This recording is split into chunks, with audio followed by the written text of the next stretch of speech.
And boop. And the chat is still broken. It's fine. Probably should have fixed that this weekend, but didn't. It's fine. There was no time. Zero time has passed. Yeah, no, we're doing the stream right after the last one. It's like a direct continuation. Yeah. Oh, yeah. Oh, I love this feeling in my throat. This is great. My body is falling apart. Oh, no. I mean, I'm already going to lose an arm, so, you know.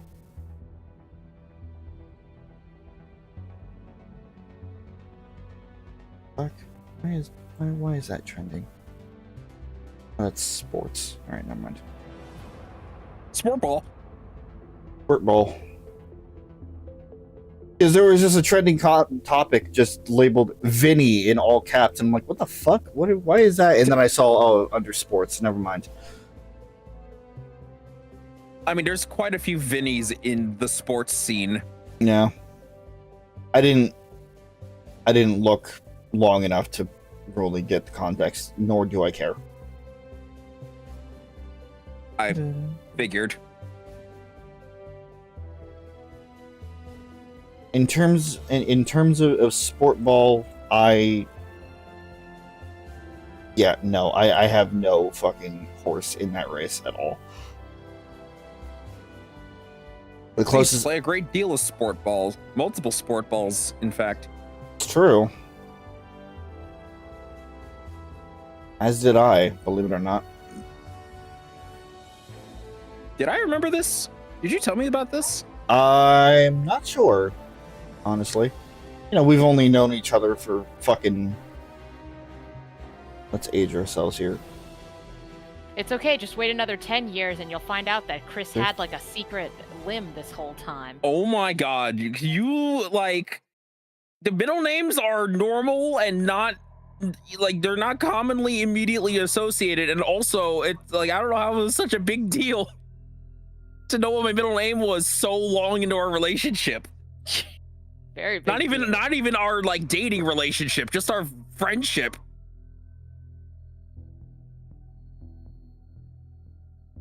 It still baffles me how it was, like, a mind-blowing, phenomenon to know I had a middle name.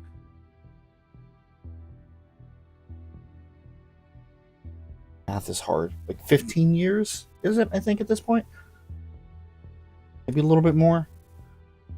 It would be less. Because it only just became 2016. Like, we knew each other since 2011. Pretty sure. Because, like, I knew who you... well, okay, I knew who you were back in middle school, but you still don't remember that. That's like the ether. It fell into the ether. But like when we started actually talking in high school, it probably was like after, it was either after or before I met Pooja. As D introduced me to Pooja in choir, but I don't remember if you were in the same class that I was introduced to her in. No, Bobby wasn't in our choir class. Oh, yeah, because I was in like 21st century. Yeah. So then we definitely talked after. Well, okay, if you said since 2011, yeah, it's going on 15 years. Yeah, but like, I don't know the month. But like, it just became 2016, so like it would be coming on 15 months. Months? Years. Okay, we didn't know each other very long. your sense of time is all over the place. First of all, the year is 2026, not 2016. It actually is, though.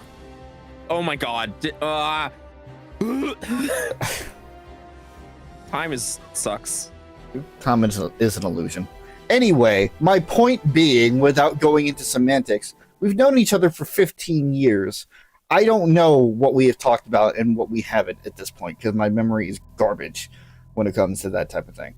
Anyway, back to the topic at hand. Yes, I played rec soccer and rec basketball up until like 8th grade. where I stopped, and then that's when music really started taking off or taking Huh. a front seat. It'd be I fun knew if you're. like we like just played around the world or something like that one of these days, because I loved playing that when I was in school. I knew your sister played basketball because I used to see her around when I had like recreational basketball, like courses or not courses, but like lessons. Yeah, they 'Cause I kept. think she was in one of the same classes. And I'd see her around. Yeah, both of them kept up basketball until they went to college, and then that's when they pivoted to mainly track and field. They also did track and field in high school, but they that became the main focus when they got to college, respectively. Hmm. And I just dropped it all together because fuck that shit. I had more than enough physical activity with all the stuff that I do. Yeah, I kind of dropped it, but that it wasn't really. It was just kind of out of circumstance. I could still do it if I really wanted to, because I at least find basketball fun. It's just it's not easy to just go out and do that, especially where I live now. Mm. Yeah, I can't necessarily say that I don't know how much I've retained. Also, you've been trying to say something for like 2 minutes there, Pooja. I apologize. I was just saying how it would be fun if we casually played around the world, just for fun. I loved. I never played basketball, but I loved like shooting hoops and stuff like that. I just think it'd be fun. I also was gonna say, like, my parents made me pick up the violin and play tennis, and those didn't stick really. So I get it. You played violin? Yeah, Yeah, not very well though. It is a lot of coordination between bowing and the fingering for the string instrument. I still have my violin. It's probably not in the best shape, but it still exists in my room. That's about right. I think it was like 3 or 4 years ago that she told me this exact same thing, and I had the exact same reaction. Well, I remember the tennis thing because we've had that conversation even in high school, but I did not remember the violin thing. Well, there's also that, like, I'm aware about string instruments because, again, sisters both played string instruments. So, I think they both played violin. And then Olivia played the flute and piccolo as well. Yeah, I remember that she played a lot of wind.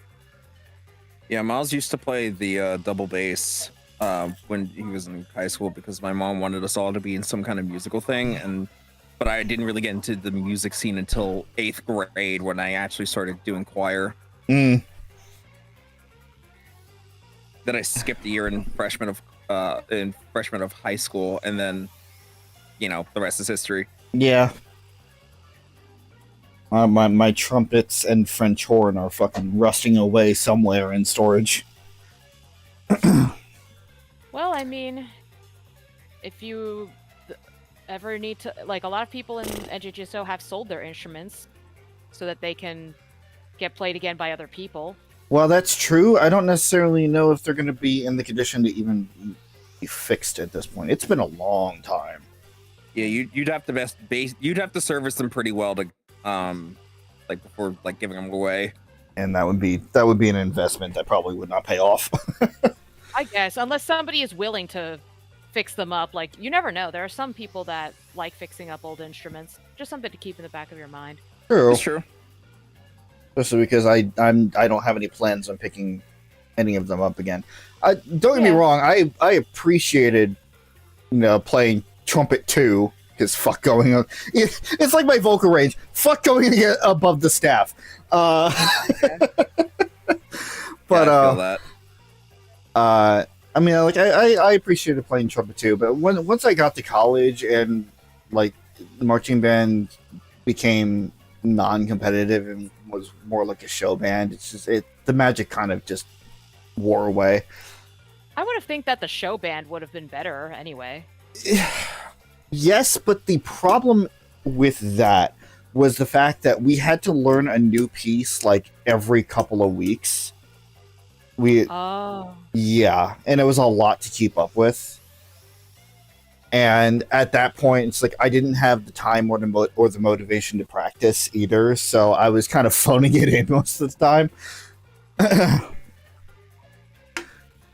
It's not like now where it's just like I don't have to worry about a physical instrument if I want, if let's say I am performing with NJG, so right now, hypothetically, I would be fine just practicing because I can do that naturally because it's just vocal. It's easy. It's with me the entire time.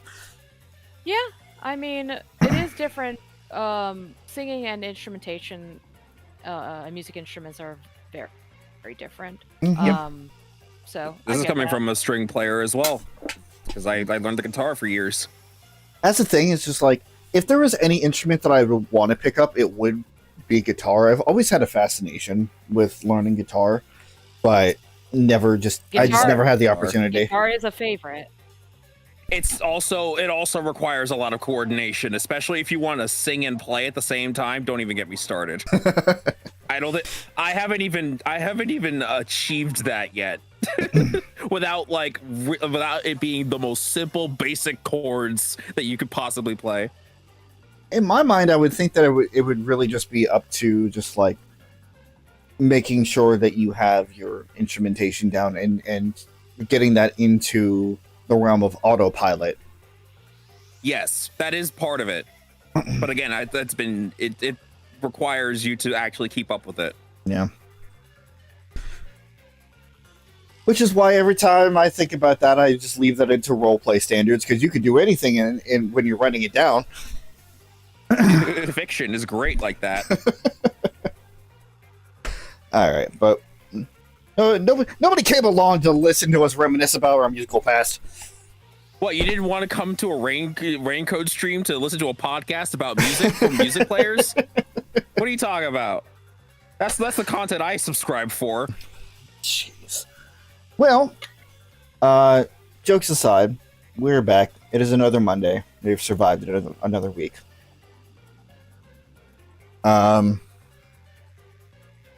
Maybe some of us with a few more scars than when we were streaming last week, but we're still here. Excuse me. Lol.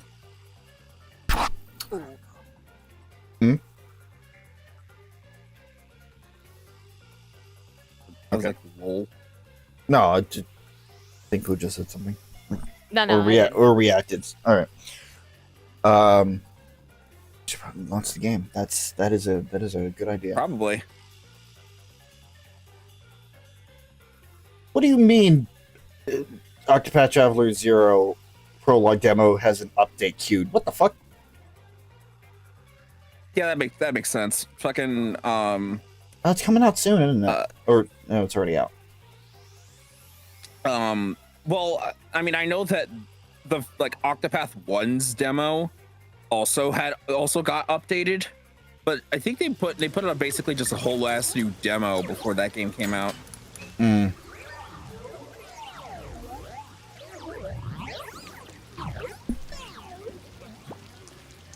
right. Okay. I also just realized, 6 minutes in, that I was on the wrong opening Music. I changed all these settings. What the fuck? Oh, whoops. No, hold on. I changed all these settings. What? I guess it didn't stick because my computer crashed. Oh.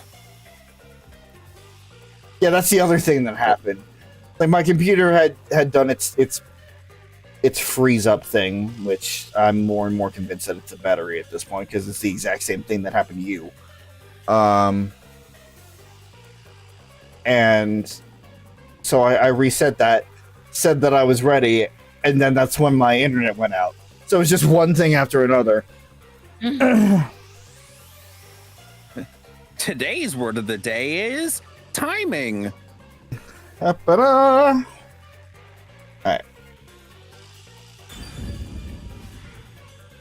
So I need you to really quick. I need you to know that my brain tried so desperately not to go into the Superman theme when you did that, because my God, it's like that's literally how it starts. I know I played Anyway. that on the trumpet. Good, I believe it. That was one of the pieces in our repertoire for the pet band setting. Anyway, would our resident recapist like to go over what happened last time? Sure thing. So, last time on Raincoat. Whoa! Oh my god. It's spooky. We started chapter 2. And at the beginning of the chapter, Yako was being chased. He let us know that was because the peacekeepers have been trailing him, and suggested now more than ever that we hunker down. Although everybody but Vivia leaves the ship one by one, for Yeah. one reason or another. Halara goes because they don't like hiding in the shadows. They prefer to take action. Fubuki went on behalf of Yako so that she could keep Halara out of trouble and unnecessary fights. Giving us a little hint that apparently Fubuki has a crazy powerful forte that we have yet to see. And Desuhiko just wanted to go around town and being Desuhiko, aka picking up girls. But before he left, he showed us his forte, which is the master of disguises. So that is essentially his forte. This is not like any previous times you may have seen this forte in other games. Desuhiko can completely change his appearance to perfectly match the specimen he's trying to mimic, including up to their voice. The problem is it puts a huge strain on his body, and he can only do it with his backpack because he essentially walks into his backpack like it's like a walk-in closet. But he takes off, leaving Yuma to clean up the office until Yako realizes he forgot to pick up food and sends him to go pick up some meat buns. We spent a lot of last stream though doing a lot of different side quests. The nun who is now in charge of the church because we arrested the priest demanded that we listen to people's problems, so we listened to various people's problems around the city. We did a bunch of different side quests, including making sure the clergy member didn't drink a suspicious potion from a shady woman in the mansion. We tried to deliver some important evidence of corruption of the peacekeepers, only for that evidence to unfortunately be destroyed. And the person who made that request, they were badly injured, and we don't know what became of them. If they were captured or if they had passed away, we don't know. That was a pretty sad side quest. But yeah, other than that, we got a lot more world building. And before we ended off last stream, we met Wendy, who essentially was following us for some reason, and has a request for us at her school. Kurumi Wendy, yes, thank you. Kurumi has basically a big ask of us at her school, and essentially says that if we take up the case, she can potentially provide us information on Kanai Ward's ultimate secret, which she alluded might have to do with Amaterasu's secret research. And that's pretty much where we left off, from my understanding. The side quests took a majority of last stream. But yeah, as always, I would definitely, based on last stream as well, I will say that this chapter is rough, just because Shinigami makes a lot of comments that frankly aren't funny anymore. Yeah, we may or may not have to deal with Desuhiko in this chapter as well, but I will say there are still some highs of this chapter. It's just the lows are really low, and you're going to be feeling it. Oh, and before I forgot the most important detail: the opening cutscene that we got at the beginning of this chapter, which showed a theater full of schoolgirls, and it alluded to one of them jumping off the roof. So maybe we'll be investigating something about that. Who knows? Ooh. But yeah, I believe back to the Persona allegations. Ooh. Yeah. But that's all for the Shinigami recap.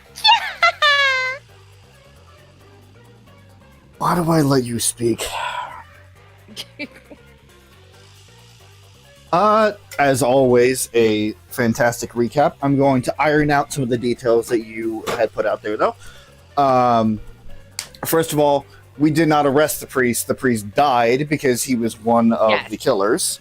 So, unless we've just put handcuffs on his corpse. No, Seth was the one who got arrested. Second of all, it was not the clergy member, it was the servants that had gotten caught. That caught up with the wizard to try and make him stronger because he has been feeling kind of insignificant and a little self-conscious due to recent events. And the last thing is that kind of missed out on one of the side quests. The one really creepy one where we were asked to get a present for this guy's girlfriend, and only to find out that she had died in a traffic accident, and he has denied it so much that he's living in his own false reality. Yeah, he's not okay. Yeah. And you made the choice to not tell him because you figured he was too far gone. Yes. By my logic, his best friend, or whoever that other guy was, has been trying to tell him that over and over again. At this point, one more person telling him the exact same thing would not really change anything. But yes. Yeah. But yeah, it was kind of creepy.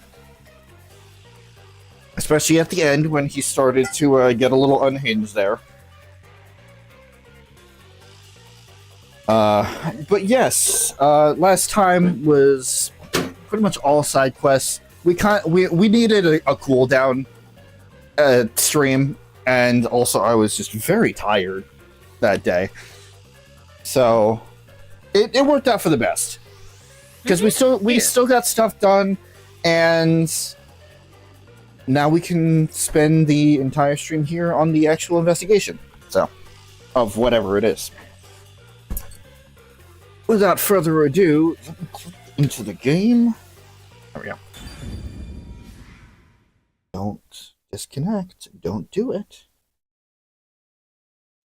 Don't do it.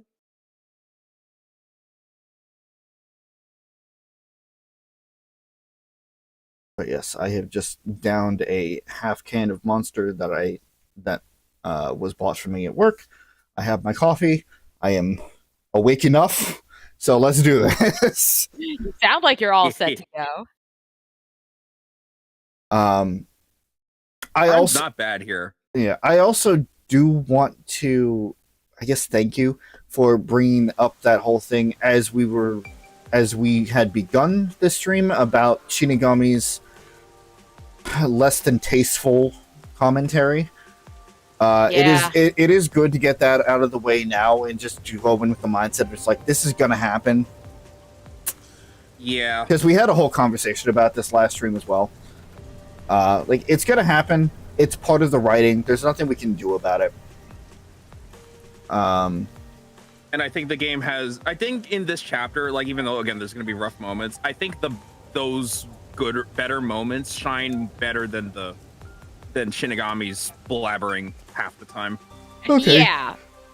Keep in mind, she also seems to be going under the forced conflict arc, where because she's jealous of Kurumi being so chummy with Yuma, she's decided that she's not going to lift a finger for a while. So again, she's going to have multiple reasons for you to be annoyed with her. Jealous bitch syndrome. Mm-hmm. Yeah. And that looks good on any character. That's a wonderful writing mechanic. Again, Uh-huh. this is the game where it proves that certain tropes should just stay in the past already. Agreed.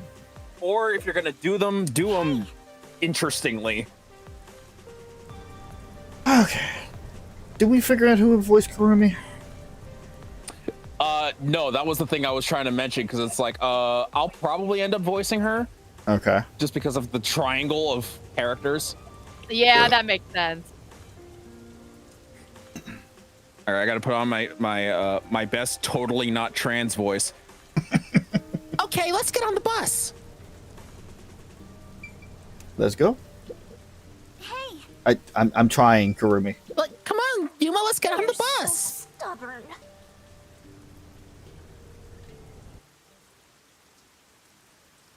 Deal with it.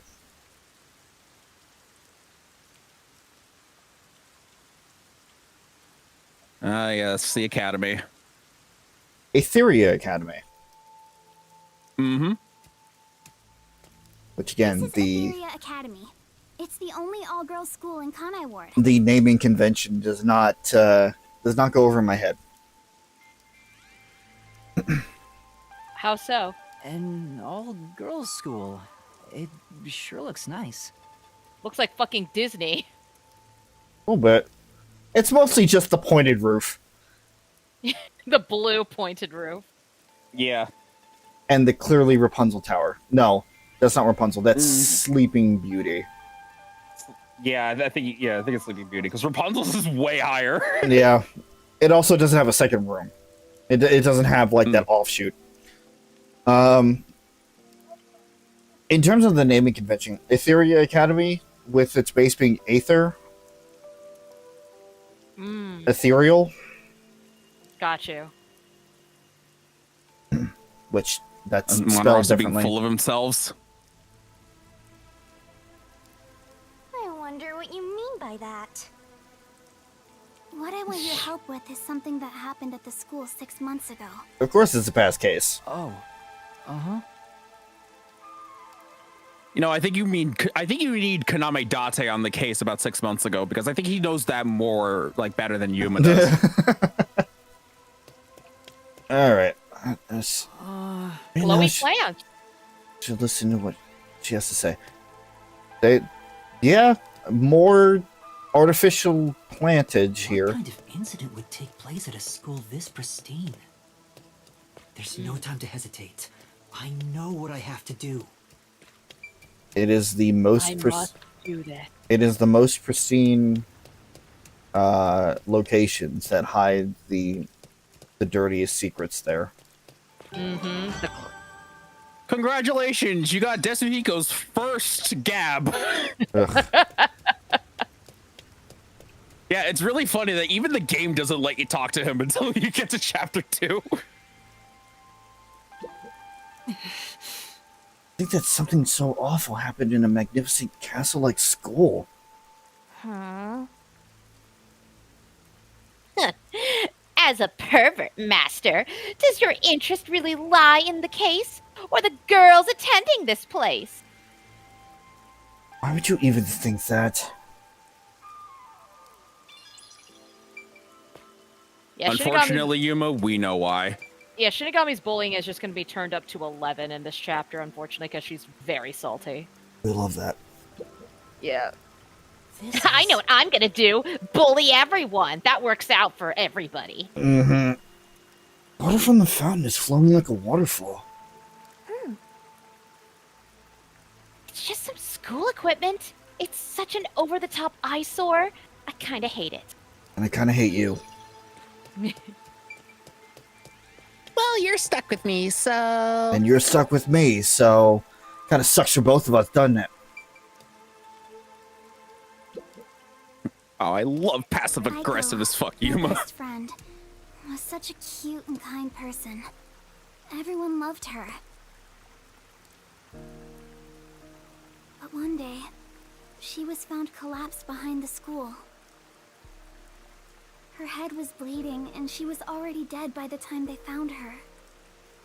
Soon after, her shoes were found on the school's rooftop. The peacekeepers and teachers all decided she'd committed suicide by jumping. But she never would have done that. We'd made plans to watch a movie together on our next day off. I know the answer to this, but I have to ask anyway, for the sake of commentary. Are they fucking stupid? Now, who are you asking that to? Specifically the peacekeepers and the teachers in this particular case. So, remember in the last case we did, they clearly knew that the people that were being killed were being strangulated. And again, they seem to just claim the first person they could who walked her in with a hammer because they're like, "Yep, he did it." So, No, that's why I said... as mentioned in the last case, they may be incompetent, but there also seems to be a goal to intentionally not solve the murders that go on in Kanai Ward, to leave them as unsolved mystery. Right. And again, this actually plays into my theory that I mentioned last time about the true purpose behind this place and number one's role in all of this. Because the more things left unsolved, the more, appealing it would be to a master detective. Getting more and more capable minds in Kanai Ward. No, but as I said when I started the train of thought, I know what the answer is, but that was still the first thing that came to mind when she explained the solution, the outcome there. That was the first thing that popped into my head. It was like, are they fucking stupid? The only way that I can think that they would be able to even get the fact that she jumped was the fact that there was blood on the concrete block in front of her. But if that was the case, she wouldn't have crumbled like that.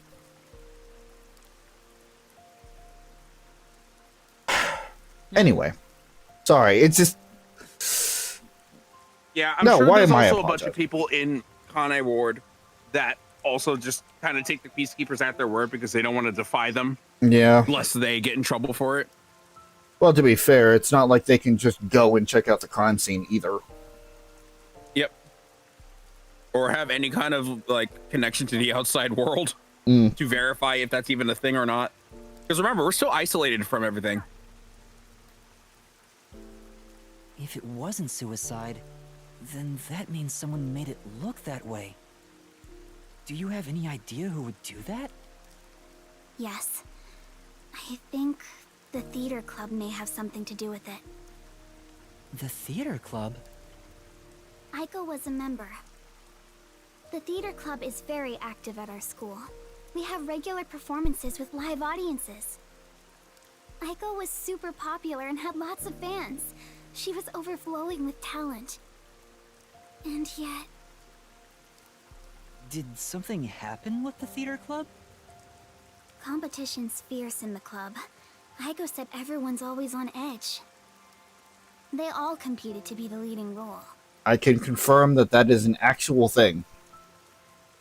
I can 100% confirm that is real. With my limited knowledge of the field, I can also 100% confirm that this is a thing.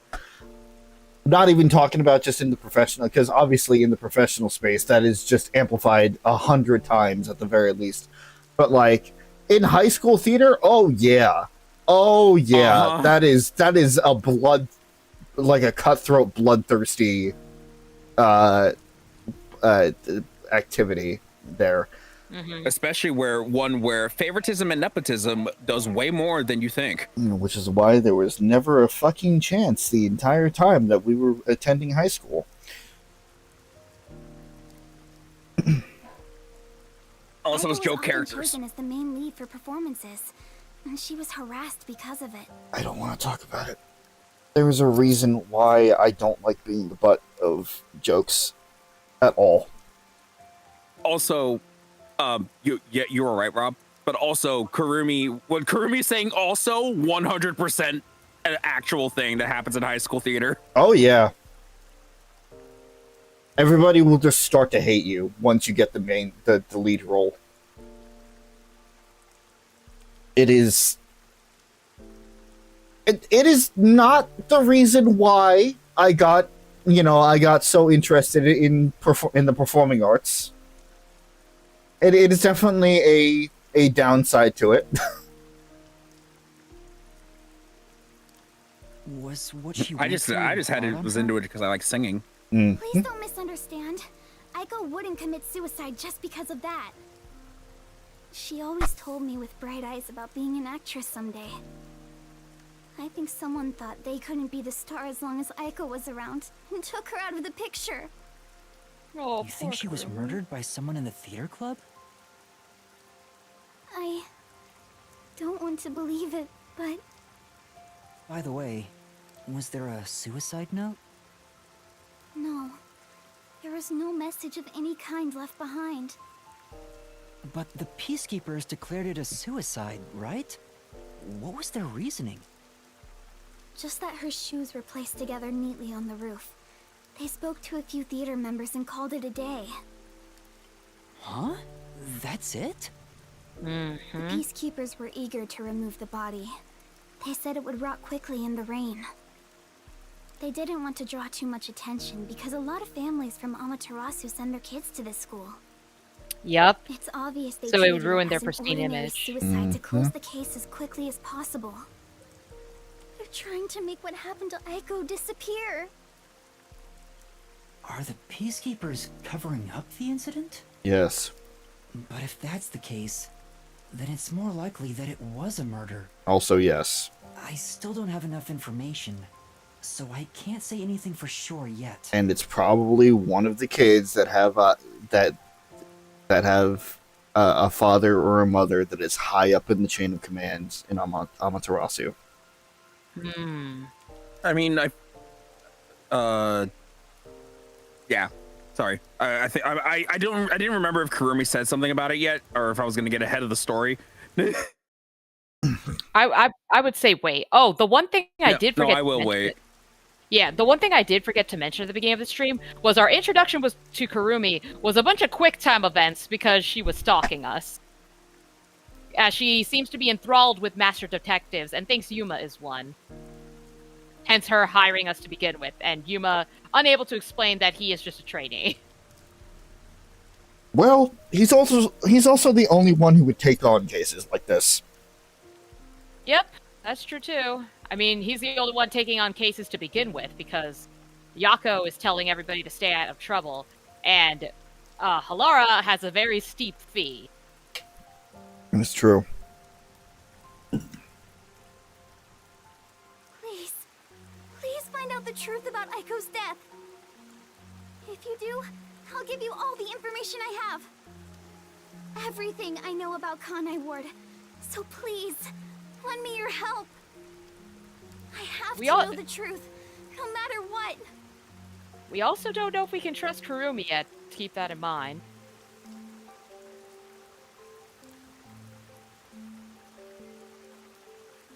I haven't seen any red flags so far.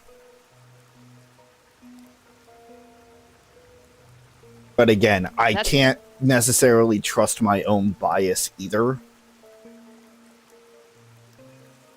So. That is very fair. She's just a high school girl, so I don't expect her to have much crucial information. You'd be surprised. But after hearing this, I can't ignore her. The peacekeepers obviously didn't investigate the case at all. I can't allow her friend's death to be swept under the rug. Someone has to take this seriously. If the adults around her won't help her, then at the very least, the detective should. Otherwise, there's no point for detectives to even exist. May I say something real quick? Sure. Okay. It was just regards to what I was like worried about spoiling. It was actually on the pause screen, which is where I saw it. The students at Etheria Academy are mostly daughters of Amaterasu employees. Like the grand majority of the students there are related to Amaterasu Corporation in some way. Which would Gotcha. make sense considering that it seems to be a very wealthy school. So people who work somewhere where they can earn a lot of money, it would make sense. But that's how many of them would be in the school. So, Also- like, it was more just add to your theory on if it's someone related to Amaterasu that did that. It probably is. Right. Yeah, I mean, that completely went over my head on the pawn screen. So, also, if this is acting more like a boarding school, which I don't necessarily know if it is, then that would also make sense. Then it would leave their parents more time to work at Amaterasu and less, home life. It at least feels like a boarding school from just the outside. Yeah. You're really gonna accept this request? It sounds like a waste of time to me. I didn't ask you? We're boarding the SS. Who asked? Yeah. Who the fuck asked you for your opinion? I thought you were going to stay out of I'll it. investigate it. Huh? Really? Thank you. Thank you so much. No problem. Everybody, shut up. Kurumi's blushing. Oh, Right. time is almost over. I better get to class. Can we meet again here after school? To do the investigation together? I approve. It's a great face.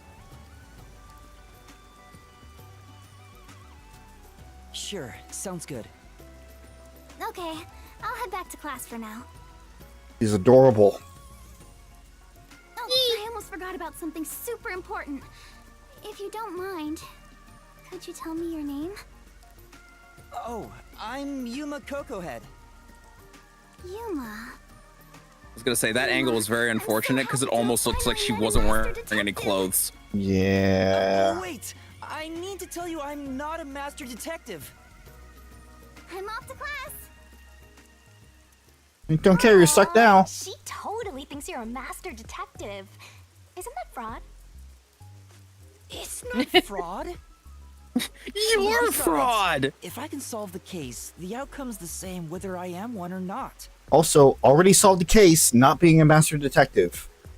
So if it's fraud, we're True. kind of already deep in it. Mm-hmm. We're too deep. Might as well keep digging.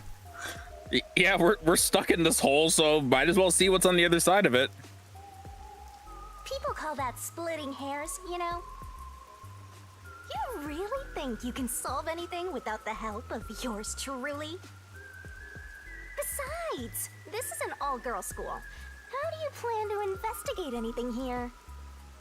Very true. Well, See? You're at a dead end already. Just like your entire life. You aren't gonna accomplish much at this rate. Except maybe making that ugly girl cry so much she gets even uglier. why are you being so mean? Because she's salty for no reason. Whatever, just leave me alone. I can do this without your help.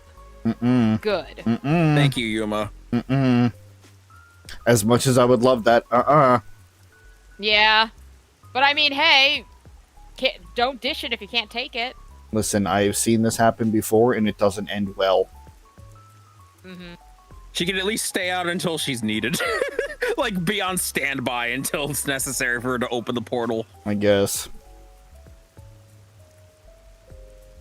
I'll leave you alone, all right? You're not getting my help here. I hope you get cursed. Already am. She's right. It'll be hard to investigate inside a school. An all-girls school, no less. Even with Kurumi's help, I doubt I'll get permission to conduct an investigation. We're going to ignore the fact that she can hear your thoughts as well. Fine. Totally fine. Plus, the incident was 6 months ago. There'd be nothing left at the crime scene. Alara! Wait! Halara's forte could help! But then again, even post-cognition can't be used unless we're right at the crime scene. And to get Halara's help, I'd go even further into debt. I can't afford to do that. Okay. What do I do? Is there anyone else I can ask? Okay. I get the setup here. I understand. At least not hitting us over the head with it.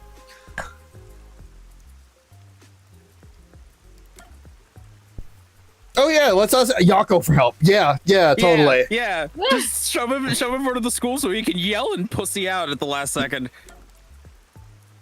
We don't know anything about Fubuki yet. I feel like Vivi, Fubuki would trip into the staircase and then just run away crying. Vivi is not moving out from that fireplace. He's just not moving.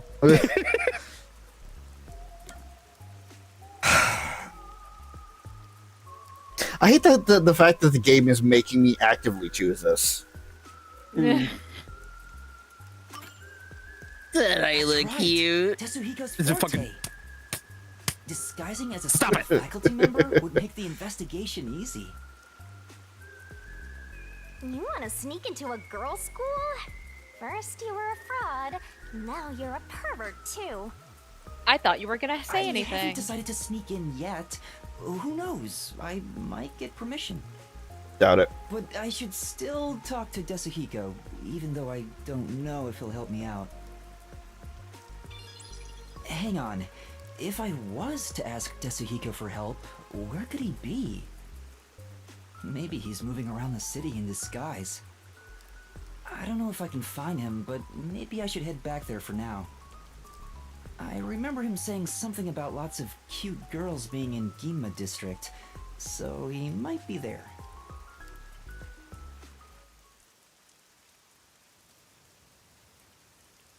Alright, just take us right to it. Oh, I remember this part.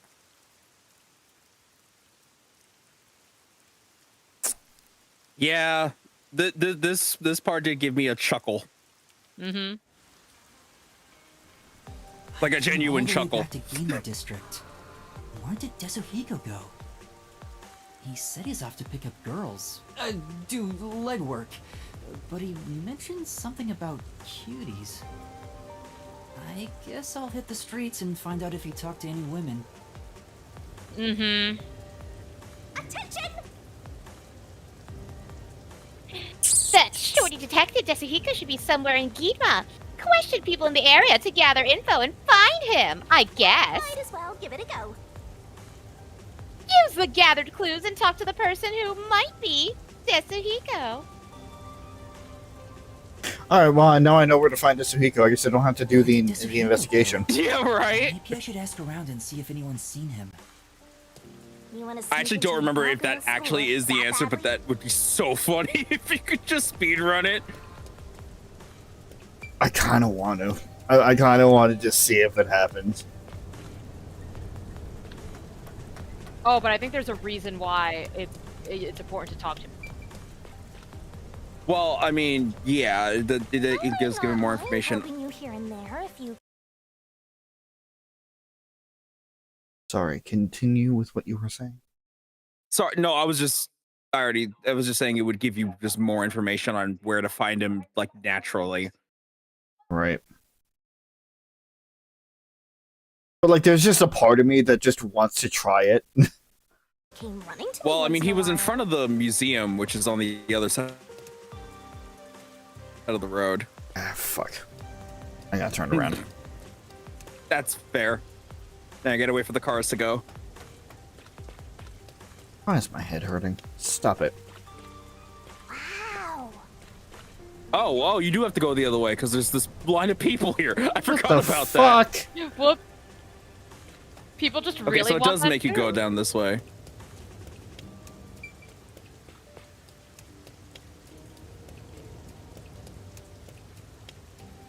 Wow, it really just makes you go the long way around. Alright. Yeah. Because the people that you see along this path are the ones you talk to. Yeah.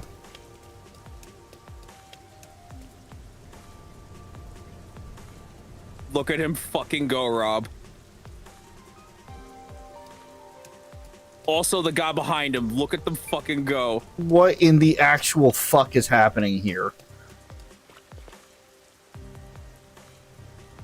I think it was this one.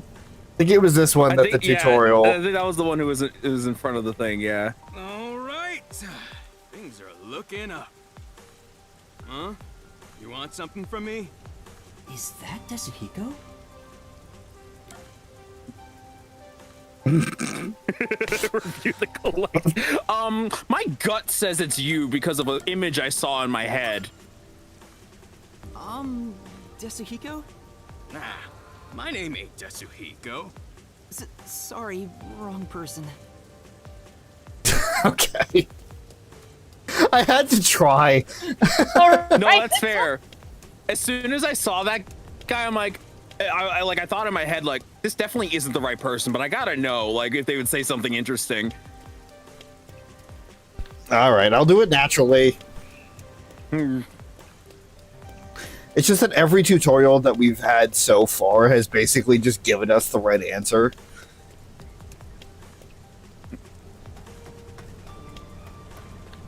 Or at least has shown us exactly what's going to be, like, explored.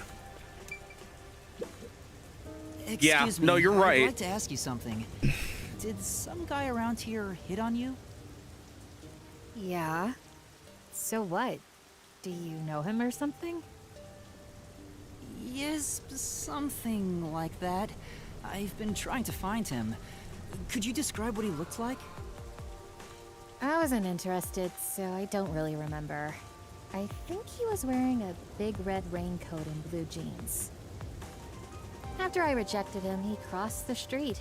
He's probably hitting on someone else.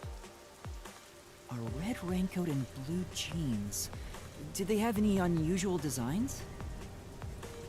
Now that you mention it, the coat had a white line on the back. I see. Thank you. I don't know how else to phrase this, but I think you should choose better friends. Right. I'll think about it.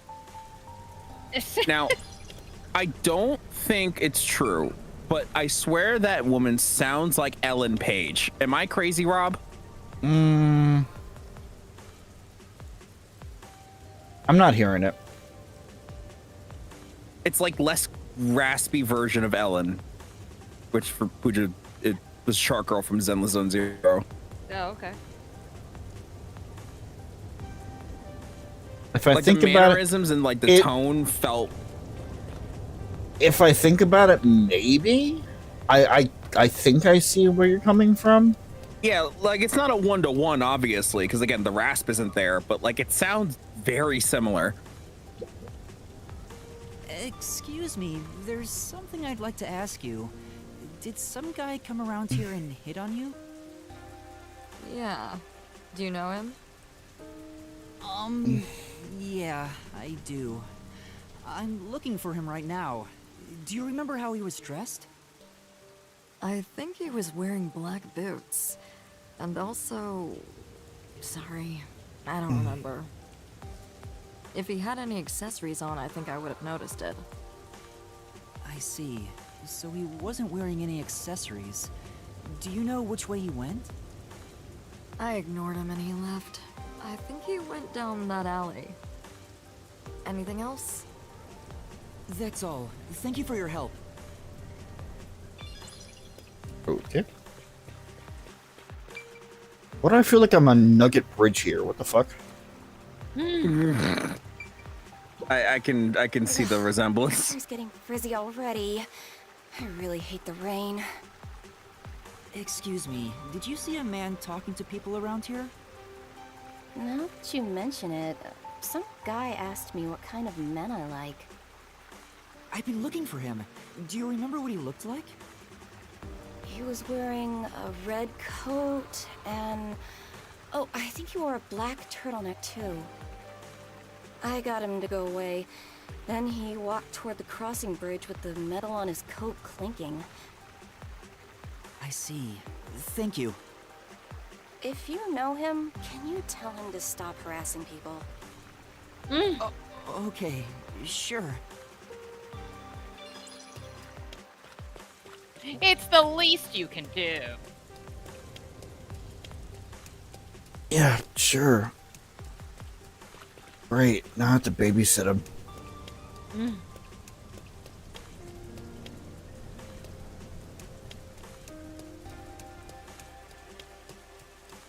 Is that enough to go off of? Red raincoat, black turtleneck, black boots, white stripe down the middle. Metal on his coat clinking. I like the guy, like, just strutting in front of the dinosaur statue on the right. He's so funny. Yeah, I swear one of them is doing the frickin' the Scrubs dance. Yeah, it's the one to the right. And he's Killed me. just just doing some tap dancing. No, not that one. That's the how one, I like, dance. The one in front of him with the black coat. Just look at him go. So good. Yeah, I'm not looking at the dancing. Dancing's really good. No, I still have something missing.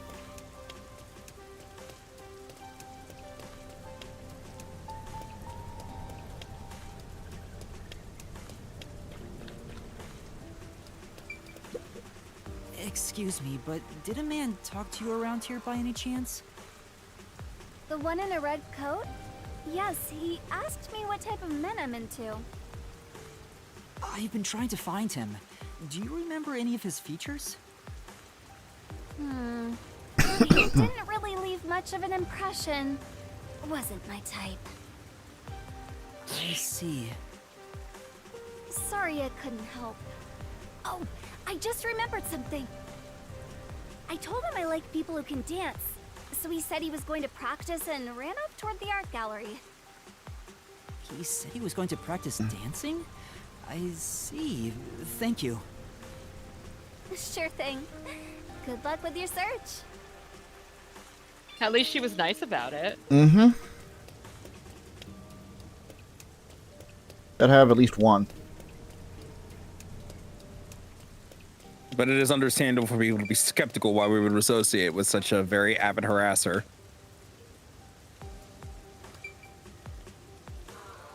Also, I'm noticing on the mini map, the fucking map looks like a face. Am I crazy? No. No, it does. Like a very boxy head, and one of the dots is the nose, and the eyes are the circles. No, it looks like one.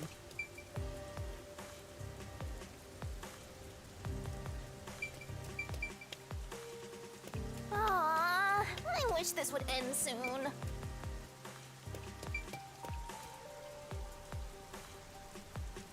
No metal on the jacket, though.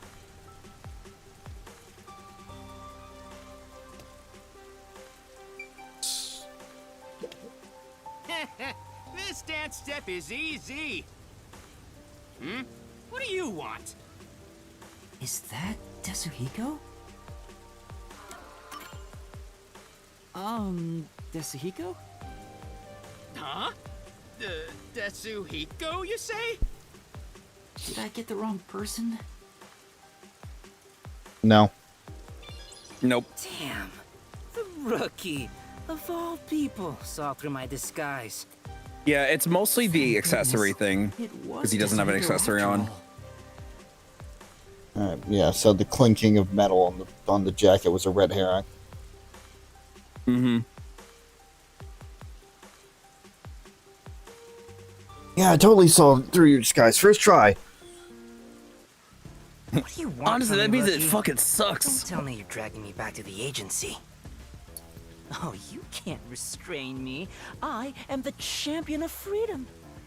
You want to tell me what to do? You're on. Just try and make me.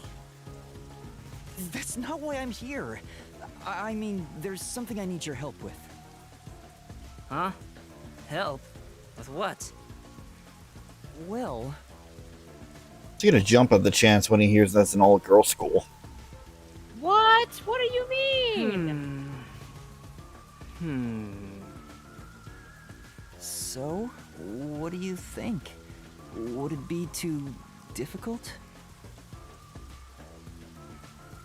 Great job, rookie. That's awesome. Huh?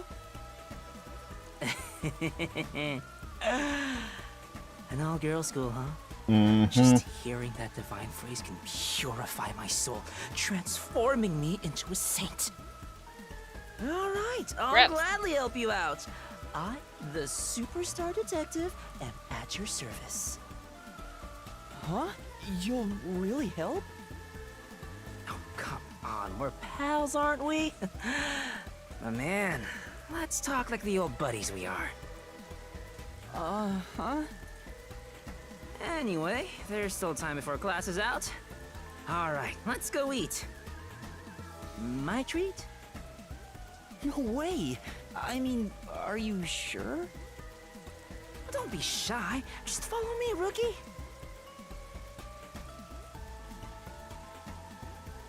This can only end well. So, what does the girls' school smell like? Come on, tell me, man. This guy's ulterior motives aren't so ulterior. Gross. I wish all humans would just die. Now that I've found Your this objection hill, is noted. all that's left is to head for Etheria Academy. Once we enter the school, we'll be there for a while. I better wrap up any other business I have now. Cough, cough. Place of no Yeah. return, eminent. Oh yeah. Which is also a good thing why we got the side quests done as fast as we did. Yep. Mm-hmm.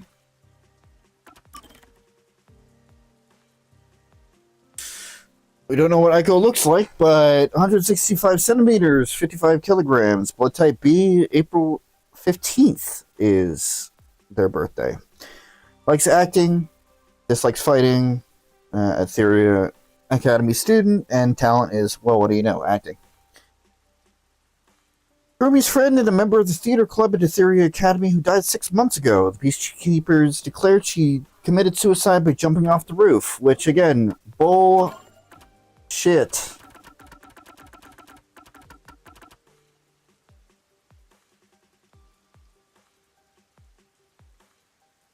Oh, maybe it's not artificial. Flowers at Etheria Academy are a rare breed that can grow despite the rain, with little need for sunlight. Huh. What now? Neat. He was looking at the flora in by Etheria because there was a glossary entry for it. Okay. It just happened to catch my interest. It said that there are like real flowers that get imported to Gima District, and the ones in Etheria Academy are a rare breed that can grow despite the rain with little need for sunlight. Interesting. I That's wonder probably if why they all- glow. Yeah, they probably have some form of bioluminescence.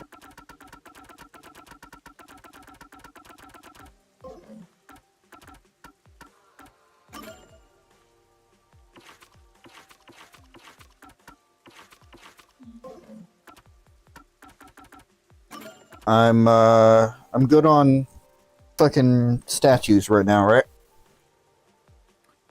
Yeah. The only other one that's locked to this chapter is past the point of no return, like this point of no return here. And just because you asked before, I will let you know when you're in the area that requires you to like look for it. Yeah. As I said, Etheria Academy is new. I will do a thorough search as I usually do. If I miss it or we come back here later for whatever reason, then that gives you complete reign to just tell me.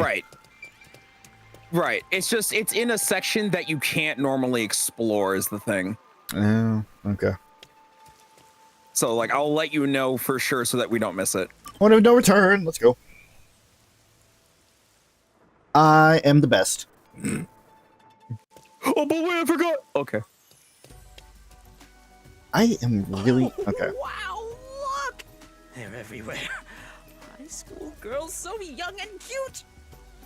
Stop talking about how young they are. That's gross.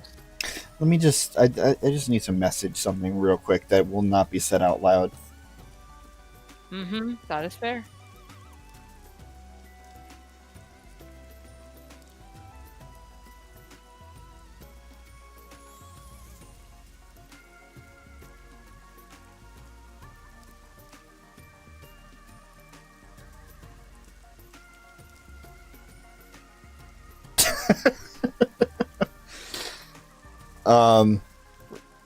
Remember, both Chris and I don't like him. So Mhm. that says it all. It says a lot. Says it all.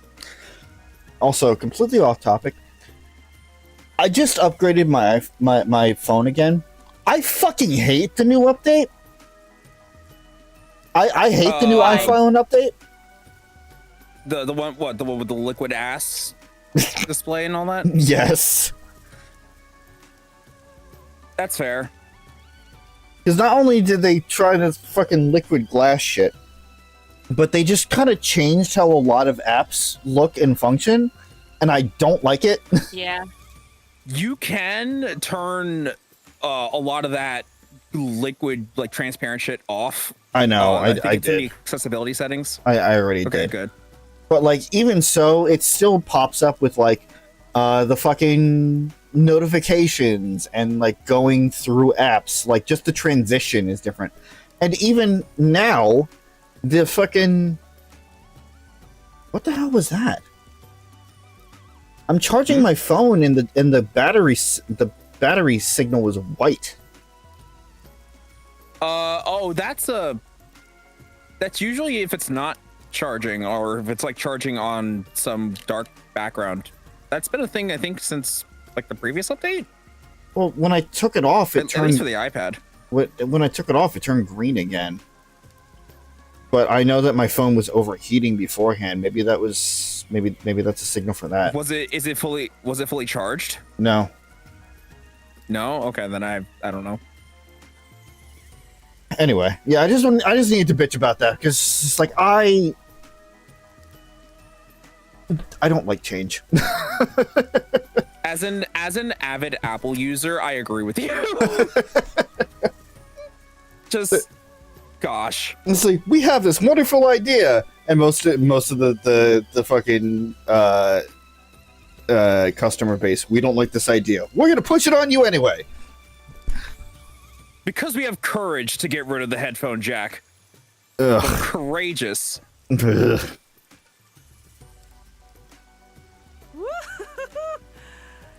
This is heaven. Should I really have brought him here? Now you asked you that. really shouldn't have. Uh-oh. Kurumi, run! Rob, I did the exact same thing when Kurumi spoke. I'm like, uh-oh. What the? Yuma, you really came. Good. No, Kurumi made the right choice. No, You Kurumi. don't need to Kurumi acknowledge made that the right face. It's fine. Kurumi, run. No, she Yeah, made please the right run. choice. This is for your safety. Please run. Ugh. I was nervous throughout my classes, thinking you might have stood me up. I wouldn't ditch you like that. I'll see the job you requested of me to the very end. I knew I could count on a master detective. About that. Listen, the truth is...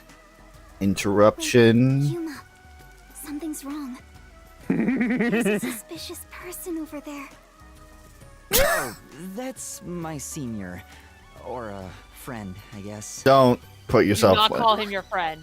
That's saying much. Detective? He's not what I expected. Unfortunately. Why is he staring at the other students? He's not preparing well. to use his forte, I think. Huh? Oh, what's up? Are you talking about me? No. You must be Kurumi. I heard all about you from Yuma. I'm the superstar detective Desuhiko Thunderbolt. Whoa! Nice to meet you. Sure. Now about the details of the job. If possible, I'd like to see where it happened in person. Do you think we can get inside? So you're starting the investigation. It may be hard for an outsider to get in the school. Even family members can't enter without a teacher's permission. Well, looks like you're in trouble already. But I've come fully prepared to save my lost little kittens. Just watch. Don't use that phrase ever again. Yeah. Whoop. You come too. Me too? Don't worry about it. Just let me handle it. There's nothing terrible happening. I hate all of this dialogue. Yep.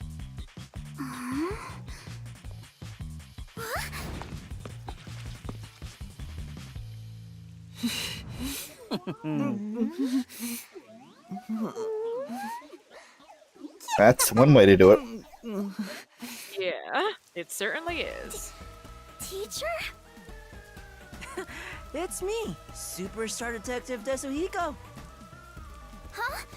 So the cute girl next to you is Yuma? Oh, why me?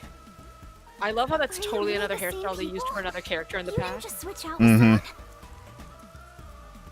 someone? Kurumi, if someone talks to you on your way home, don't follow them, okay? I hate this face so much. Just kidding. This is my forte, disguise.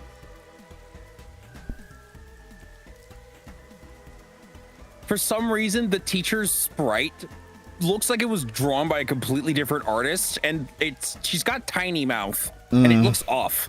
I don't like it. Yeah, if you notice earlier, that teacher did walk by him as he was being gross. So I did.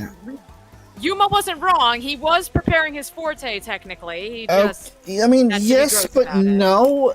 He said that. Seared the image of this lady teacher into my mind as I passed her by earlier. Okay. Yeah. Yes, visually, I completely understand. But there is no fucking way that you had enough time to study her psychologically to be able to pull that off just like that. Also, you don't even know what she sounded like unless she spoke so fucking far away that you have goddamn sonar hearing. Yeah, because mean- this is the first time that you set foot on the fucking school grounds. yeah. I mean, just Unless she goes was to like show- mumbling to herself. That's the only way that I could see him actually getting that information. Mm-hmm. I mean, he's good at his forte for a reason. I understand that, but there are so many fucking holes in this. That's amazing! So this is the forte of a master detective. I know, right? Isn't my voice just irresistible? I'll let you be my fan. If you join the after party, I'll even whisper in your ear if you want. Nope. Yuma, This is the correct you're response, so Kurumi. Cute. Yeah, you're right. Now we'll just look like friends when we're together. Just friends. Yeah. Hey! Away from me! I don't want some flat-chested uggo as a friend! We should be good now. Let's go inside. Yeah, like an undercover investigation.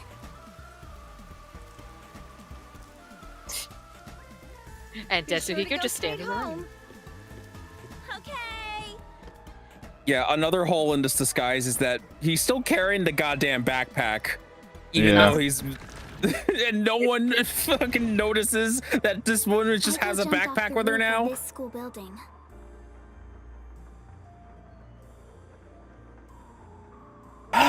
Okay. Yeah. Also, I- you will notice that Yuma will not disguise his voice during this chapter. for Yeah. whatever reason. No, he certainly won't. Is this a cute girl with you? Yes, I am cute girl. Hello. Yeah, her balls Wow, your dropped. voice is very low for a high school girl, but you know, it happens to some of us. Like, everybody's range goes somewhere during this time of their life. What? It's fine. This is how this is your trans representation in this game. Hmm. Christ.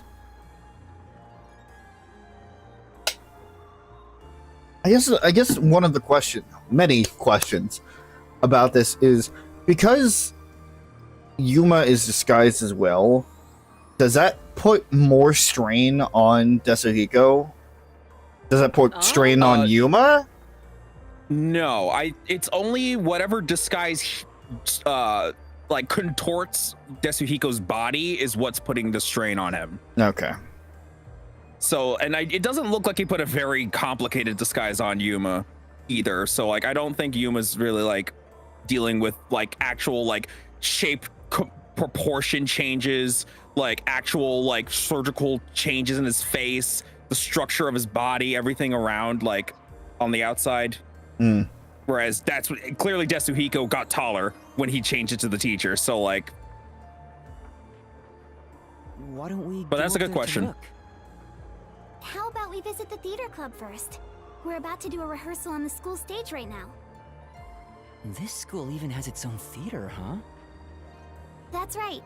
If we go there, you can see what it's like at the club Aiko attended. Let's take a look while we still can.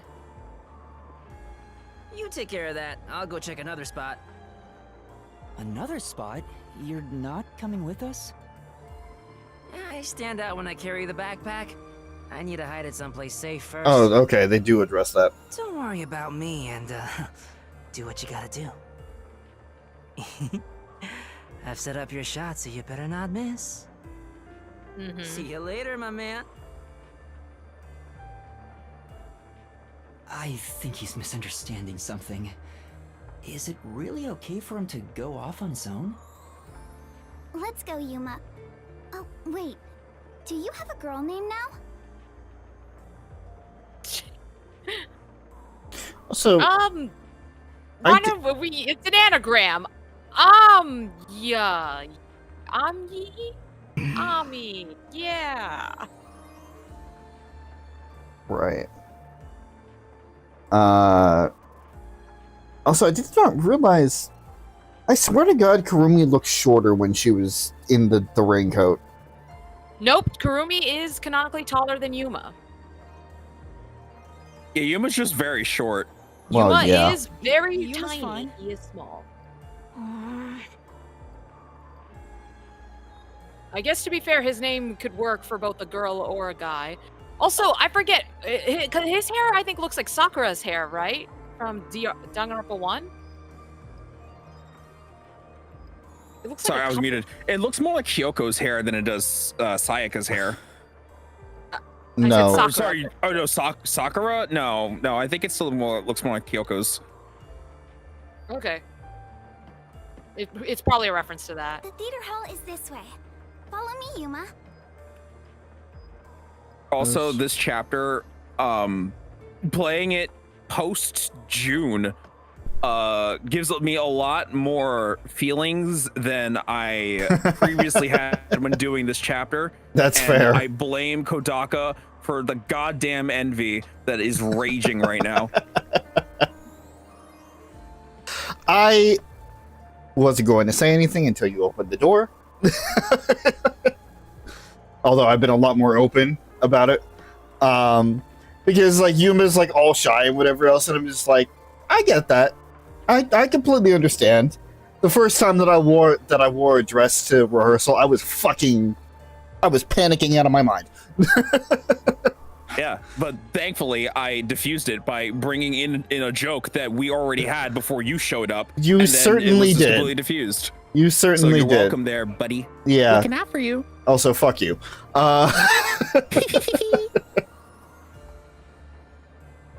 And now I just kind of wear them on outings. Of course, it's usually just with NJGSO folks because that's the one I'm most comfortable with. But I mean, that's fine.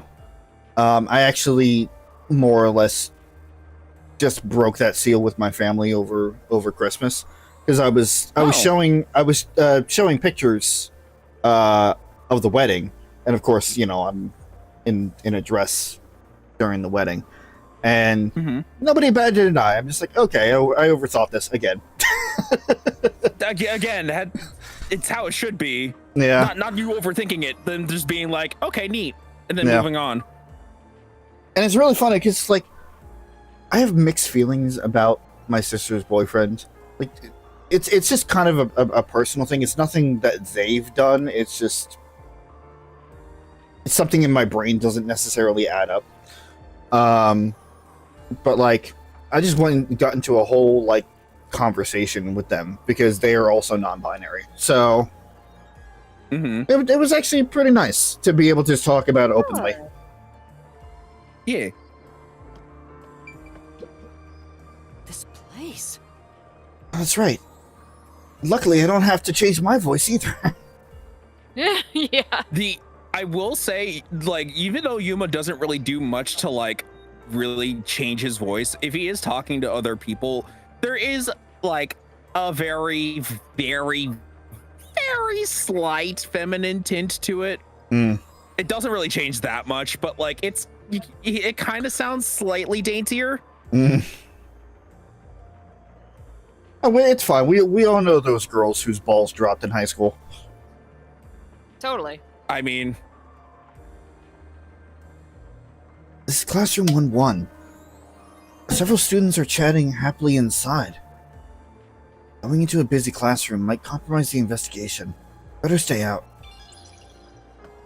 But I get my detective points. The theater hall is this way. Please follow me. God, I don't. Where Kurumi voice sit? Where her voice?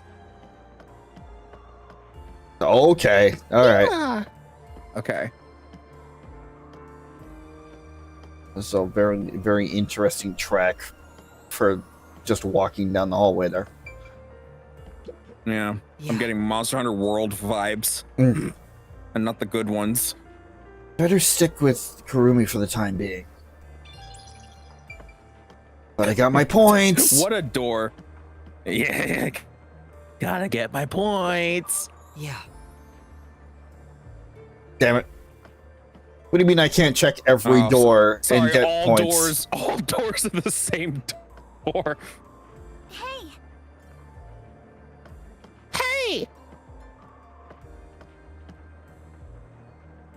Oh, I can't go in here and think about my investigation? God. I can't have max courage and still not go into the girls' room because that is a thing. That is actually a thing in Persona 3, and I fucking love it. Or if it was my first thought was No More Heroes because you're just going to the bathroom to save. What the fuck? It's very proper, like a real theater. This is an actual atrium. What the hell? The whole school gives a lot of attention to the theater This is a really big fucking school. What the actual They have a fuck? lot of money. Yeah, Rob, be jealous that this isn't what we had in our school. You were talking about envy. This is my envy right now. What the actual fuck?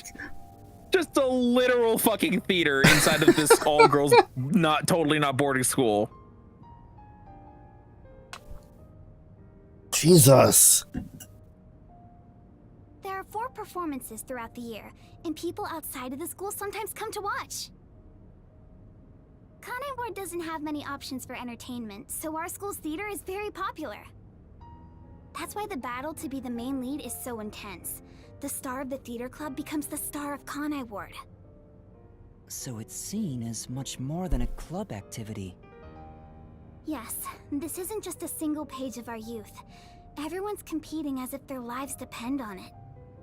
Didn't notice the braids before. Of course I wouldn't. She was wearing a hood. Yeah. Also, just... Oh my god, I was gonna say something about this. Oh yeah, it's also very pretty. Like, just like for the game, like the fidelity of the game makes it look really good. It definitely looked like mud on Switch 1. Like, PJ definitely has a point where it's just like, it might be more worth it to get more games on PC. It's just kind of better overall. oh, right. No, I remember now what I was gonna say. I'm sorry. But something that I am excited to see from your perspective is the same thing I saw from Save Data's perspective when I saw them play this, because a lot of the people that work there and do the streams are theater people and have worked in the industry before. So they had a lot of commentary to say about this case in particular. It was very good. Oh boy, this will be fun. This is my fucking area of expertise. A lot of them come from affluent or powerful families and take pride in being members of the elite. Ugh. Sounds like everyone's always on edge. They're very graceful and don't show their true feelings while on stage, though. Shall we go in? I want to explore the atrium. I'm gonna explore the atrium. Actually, it's theater hall. Shut up. Oh, I didn't realize you could check that stone statue. This is... The statue is amazingly intricate. Huh. What would you know about art?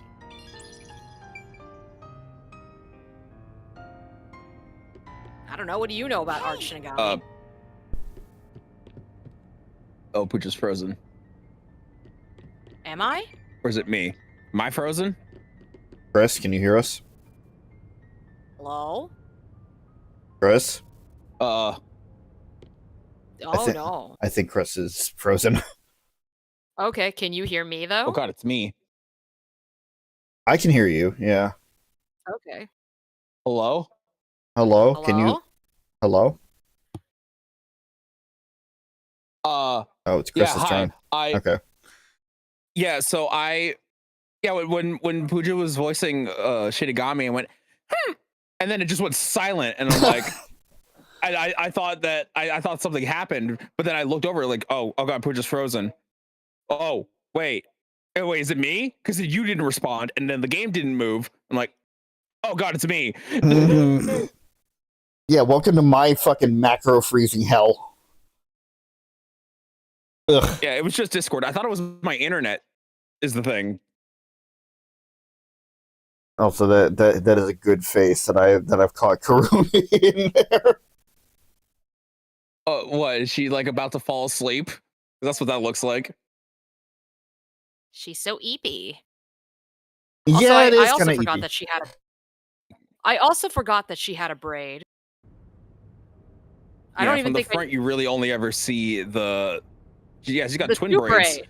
Oh wow, yeah, I don't even remember that from when you played it. I straight up don't remember that at all. Yeah, a lot of it you see from the front is just like the front of her hair, so you like kind of assume what the back of her hair looks like. But yeah, she's got braids. Also, interesting lighting effect on the braid there, based on the camera's position. Mm-hmm. I think it's also part of the outlines as well. There are lots of notices about concerts and recitals. Several of them are related to theatrical performances. Well, Well, this is the theater hall, so obviously there's gonna be a bunch of play-related stuff.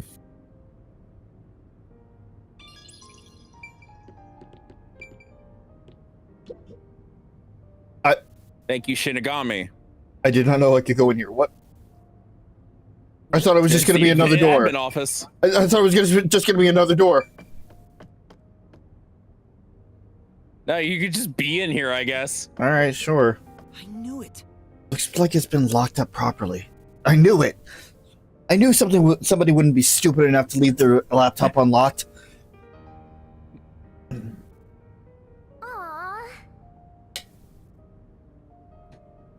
Are you God. trying to sneak a peek at students' personal info? You're in stalker territory now. My internet acting up? Huh? Or is that just Discord being Discord right now? For what? Just there were slight like disconnects there. Oh, I mean, I know my internet's apparently shitting the bed right now. I had to leave and come back just now. Well, yeah, but when Pooja was voicing just now, like I didn't miss anything, but like it did that thing where like it like cut out just for like a fraction of a second.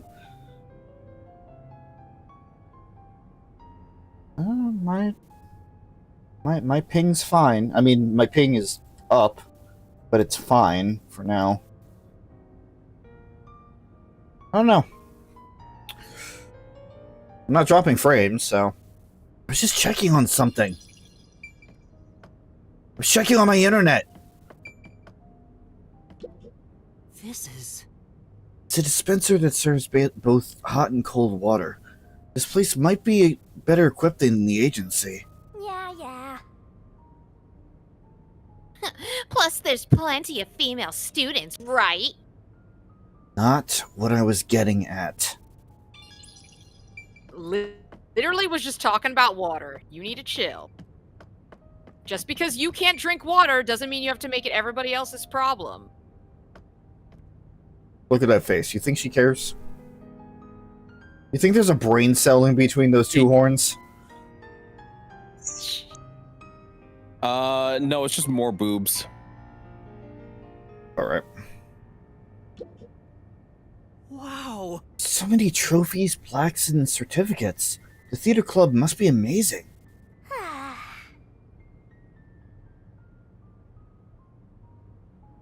I'll display it so proudly. Ew, make it stop. So, you know, I guess it was inevitable that we were going to talk about her behavior. I have been biting my tongue about her comments about, you know, Kurumi and the school and whatever else. But now she's crossing a line when, you know, fucking being a dick about the theater-related things. This is really gonna...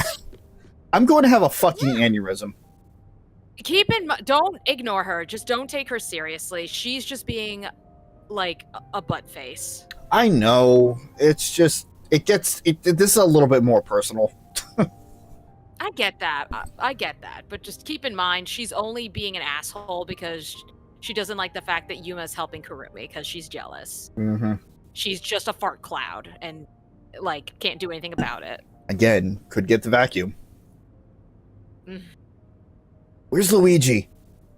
Don't make me play Luigi's Mansion on you. Which it put that a little deeper that it's almost the fucking Super Mario Bros. Super Show Mario voice. Did a vacuum just start? Get this stuff for you. Is there vacuuming going on in your background right now? You can hear that? Only when you were talking. Only when you were talking, and the only reason why I pointed it out was because the timing was way too fucking perfect. Oh wow.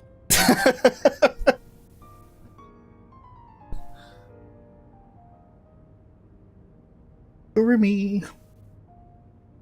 Oh yes, sorry. I was trying to make sure my internet was fine because it's been on the fritz. And also, I was trying to quickly sign up for the cycle. You can. Nope. Nope. Hold on. You can get to the stage through those huge doors. I'm just gonna have to fucking do Melanie's voice. Ugh. Not that I'm upset, but like, ugh. Excuse me? I wonder what kind of play they'll put on this time. I'm sure it'll be terrific. You think so too, don't you? Yes. Shh.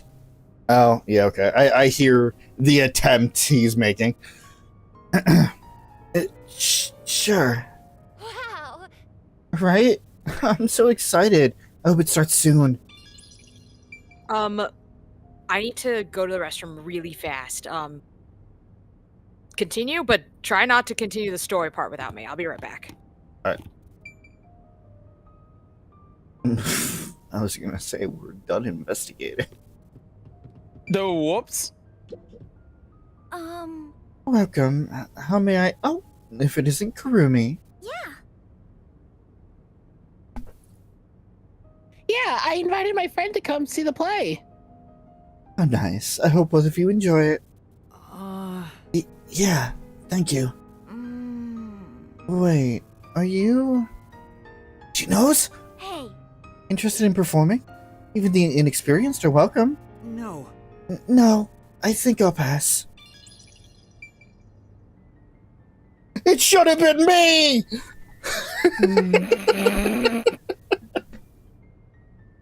Yeah, that's accurate.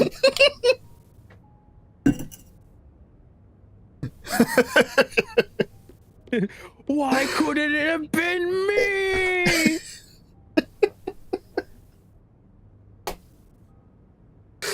The entire gift just went through my fucking head. Yeah. Okay, I've signed up. Excellent.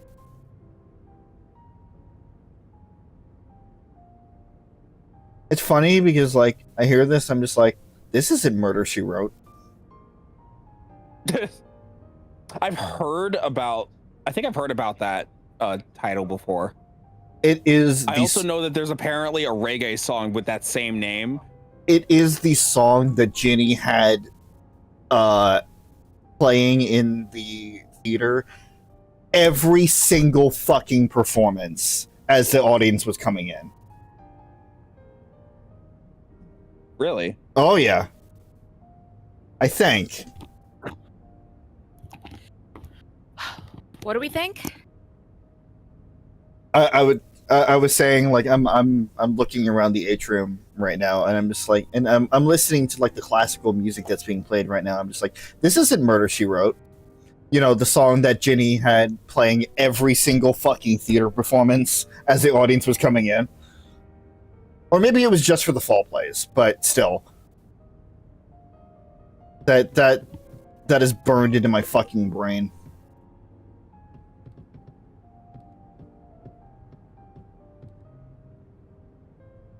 Damn. Everyone's so busy, they didn't even notice us coming in without permission. This is the stage rehearsal after all. It's treated like the main performance itself. Yep. They leave the curtains open and allow people to watch. More students should show up to watch shortly. I'm not used to this atmosphere. It makes me nervous. Why are you getting nervous when you won't even be on stage? We're only here to find out the truth behind Aiko's death. Let's search carefully. Wait, that's no way to talk to a master detective. Sorry, I'm starting to talk to you like any other friend. Fine, keep it casual. Fuck professionalism. Yeah, right. It's alright. It helps me blend in. Huh? So it's alright to be friendlier? I'll go all out if you don't mind. Sure. It is weird that her portrait doesn't reflect the fact that she's in her uniform. It's so strange. Even though they changed Yuma's. Yuma. All four of them are here together right now. All four? What do you mean? Once again, four Four suspects. members of the theater club that I think have something to do with Aiko's death.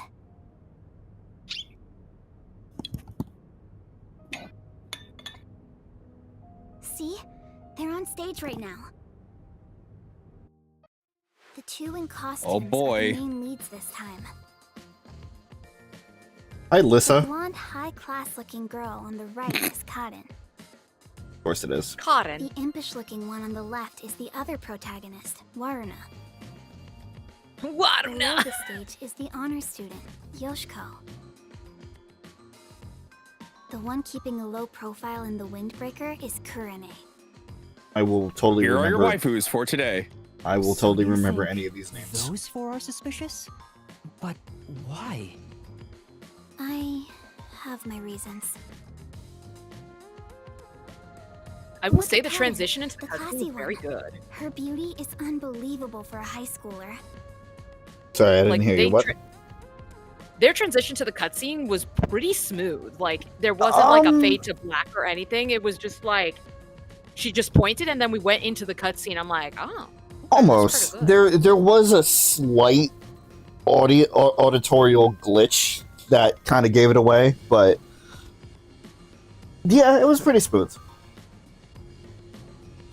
The moment Aiko was gone, she had no problem climbing to the top. All right. She has a strong fervor for acting, and seems to have no interest in making friends with others. I suppose you could say she's the uncooperative type who only thinks about herself. Her father has a lot of influence in real estate, so he applies lots of pressure too. So you think that's why she took down Aiko to become the main lead? I hate to say it, but I think it's possible. It's true that this Karin does have an extraordinary grace to her. But I think that dour look on her face reveals her inner thoughts. Am I really walking down the right path? Did I wind up somewhere I'm not meant to be? How did you get that from that? Maybe he's grasping at straws, or maybe he's just thinking. I don't know. She just looks pissed. I didn't get it. She just looks pissed. She does just look pissed. I can almost hear her thinking that. In some ways, she's a lot like Yuma's me. kind of a poet, as we've seen. How are you alike? You sure don't Could be like harassing extrapolating. yourself. Yeah. I'll ignore that. Yup. Continue to. Don't give The her other attention. lead, Waruna, is the kind that only does what she wants on her own terms. Again, it's as if Lissa grew up to be a bitch. Yeah, the hair. It's really the hair and the yellow outfit that kind of makes me think about Lissa.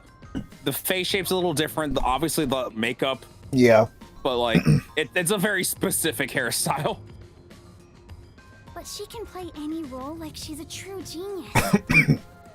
She's still rough around the edges according to critics, but she doesn't seem to care about what others think of her. I think you read Desuhiko's reviews there. She's the kind who doesn't hold back when it comes to getting what she wants and doesn't care what anyone thinks. As you can imagine, she's always butting heads with someone. Waruna would never admit defeat, ever. That's why everyone else is afraid of her, and she only talks to a few girls who follow her around. If someone with that kind of pushy personality got into an argument with Aiko... You're saying it's not out of character for her to take more drastic measures. Yes. It's a bit of a stretch, but considering how she did become one of the main leads, she could be considered suspicious. That's Yoshiko below the stage. She's an actress, but she's managing the stagehands as production assistant this time. Everyone is talking about how Kaden will be the next big star. But within the theater club, Yoshiko is more popular by an overwhelming degree. She prioritizes the team over the individual. She's a kind, mild-mannered honor student. The only reason the theater club is able to function is thanks to her leadership. And you think someone like her could have killed Aiko? I don't personally suspect her that much, but... Aiko used to be the club's leader. After she died, Yoshiko picked up right where she left off. I believe she's the only one who could ever take over Aiko's role. So Yoshiko maybe felt Aiko had what she thought was rightfully hers. But would she resort to murder to change that? I don't want to believe she would, but I can't say it's impossible. Kurane, the one in the wings wearing the windbreaker, manages the light since she wasn't chosen for a lead role. But when it comes to pure acting ability, she's one of the best. I guess you could say her acting method is distinct, like she's the only one who can do what she does. She's kind of gloomy. Or it's more like no one really knows what she's thinking. She's often alone in class too. Do you think she's also a suspect? She always aims for the lead role. Besides, who knows what she's thinking? So you're saying maybe she actually despised Aiko and tried to take out her competition? Maybe. It's why I consider her another suspect. I see. Alright then. The main leads are Kaden and Waruna. There's also Yoshiko, the group leader, and Kurane, the distinctive one. And in your eyes, Kurumi, you find them all suspicious? I'm sure they'd be mad if they heard me, but yes, I do. Though the four of them are rivals, they weren't particularly hostile to each other before. However, after Aiko passed away, they started fighting for the main role. They all rarely speak to each other now. something power vacuum.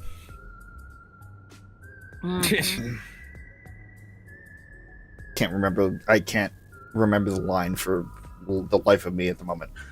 I also don't think I remember what you're referencing, but it does sound familiar. It's the fucking final song in season 1 when the V's are talking about the fact that there's like a fucking power vacuum in the Overlords right now. Mm. I haven't listened to the finale as much, to be fair. That's Of all the songs in season 1. It's true that it does seem suspicious. So, did you gather all that information yourself, Kurumi? To tell you the truth, I joined the theater club after Aiko's death in hopes of finding out what really happened. You're really determined, huh? I am. I won't give up until I discover the truth behind Aiko's death. She must have been devastated by the loss of her friend. But she still found a way to push herself forward. I would have thought that would raise some red flags if out of nowhere the best friend of the one who died joined the theater club. But I guess they really don't care as much. well, it's either that or they were so focused on trying to fight for the lead role they didn't give time to think about it.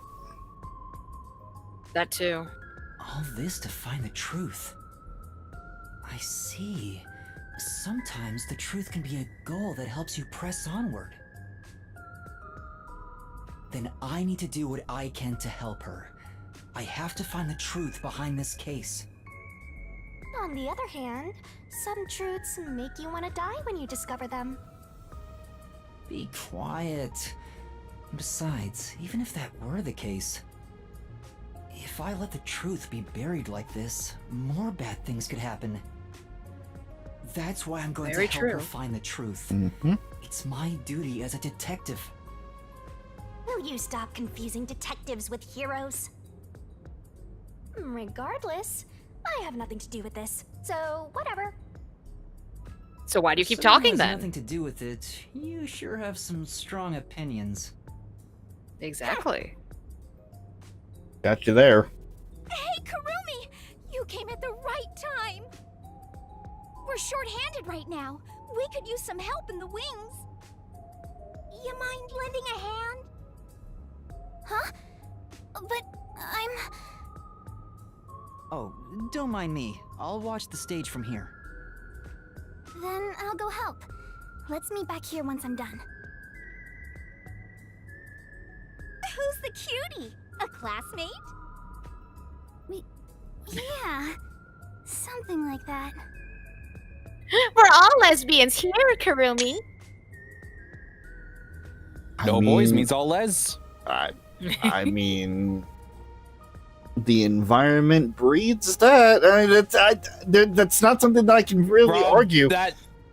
That's some phrasing. I know. I'm aware. But there's no other way that I can put it. It's just like, if you're in an environment where it's just an all-girl school, and you're high schoolers at that,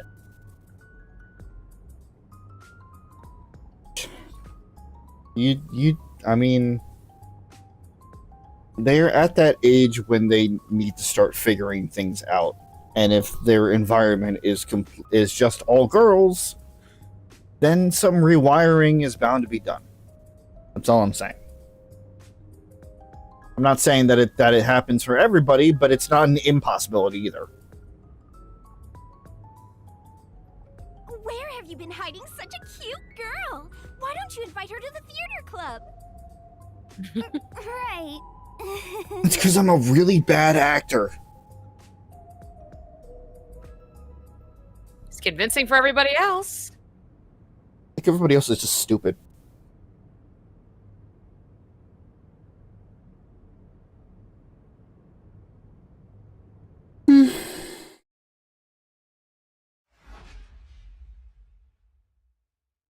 Can't wait for Kurumi to die. Here we go. Looks like it's about to begin. Oh no, don't say that.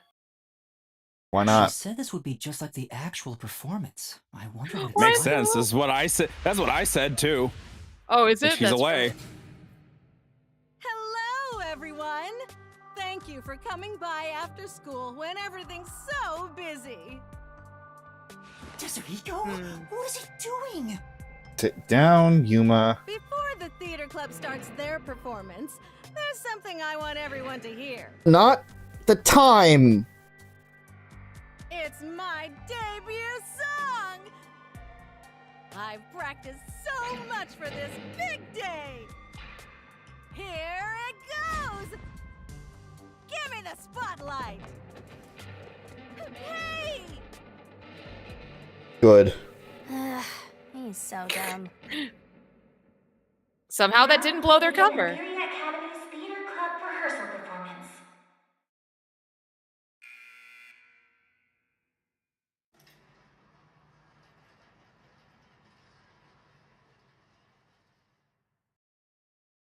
Why would you do that, Tetsuhiko?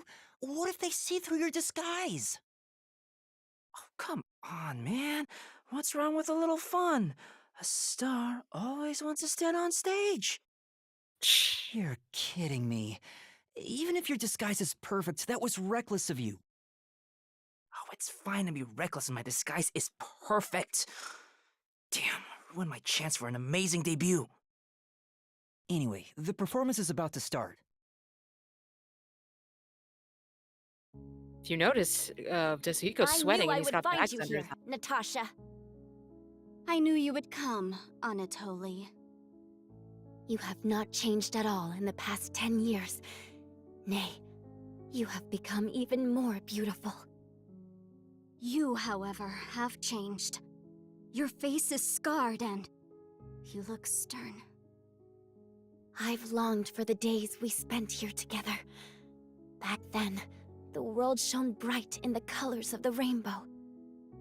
But now, the only world I see is colored with crimson, draped in the blood of my fallen comrades. Behold, even my own hands are stained red.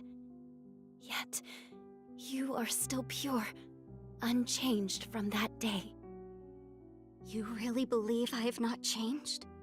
In truth, I had no choice in the matter. But because I did change, I chose to remain as I once was. I see. These 10 years twere long for us both indeed.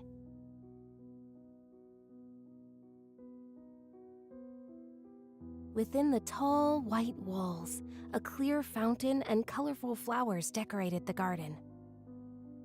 This garden was the world to these two young girls.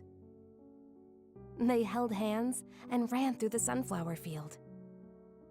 They sang to the blue sky and wore white clover crowns they had given one another. The sunset was ever golden. Even the rare rain glittered brightly. The world was perfect. Everything shone like the shimmer in a rainbow. At the very least, that was how it was within these walls.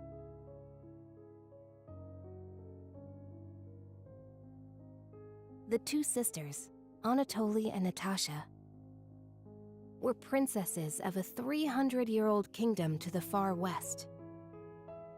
Since birth, they had never gone beyond the castle walls. Their youths were spent together alone. Sisters by birth, they had a happy life together. But one day, their peace abruptly ended.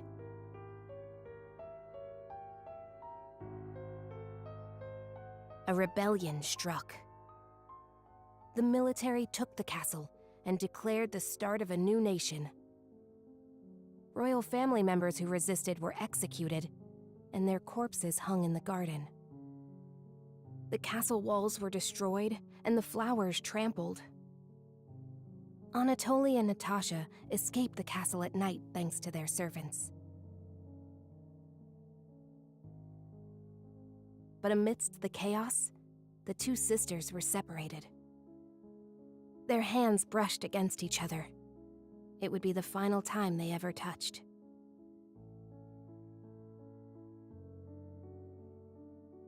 Natasha was hidden in a neighboring small nation.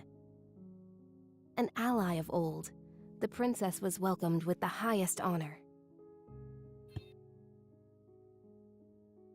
However, Anatoly continued her journey of escape with the remaining members of the royal family.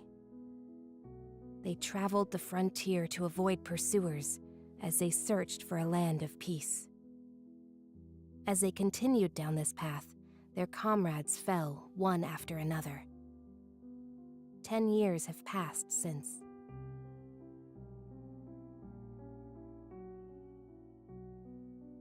Their performance is so intense in person, I can't take my eyes off the stage. Oh. Oh.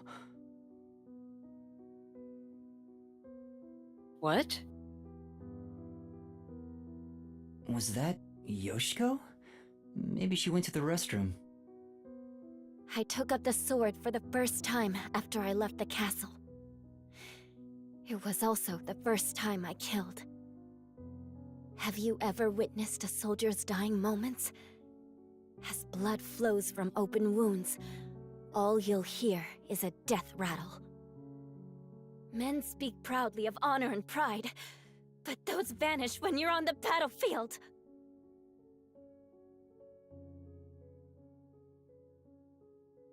Over the span of 10 years, Natasha was welcomed as the new head of state for a small neighboring nation.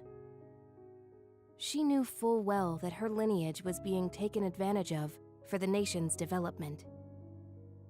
However, she had no choice but to allow this to happen.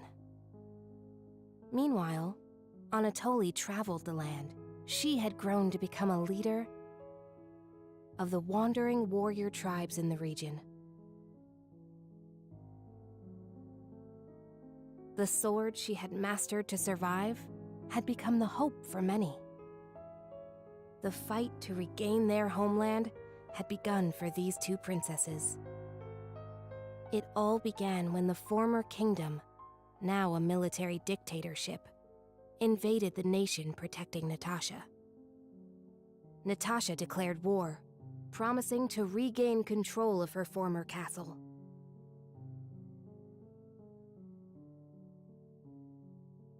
Seeing an opportunity, Anatoly rallied the people of the land to mount an invasion.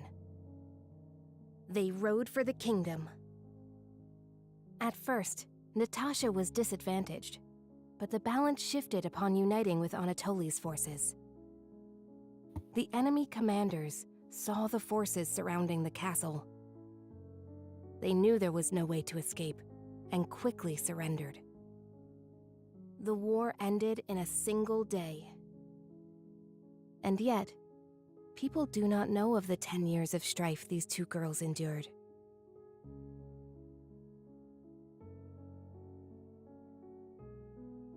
The royal family was rebuilt, but the peace they had once known was not immediately restored.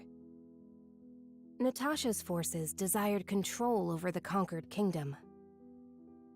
However, Anatoly's camp also sought control, having achieved many merits in battle.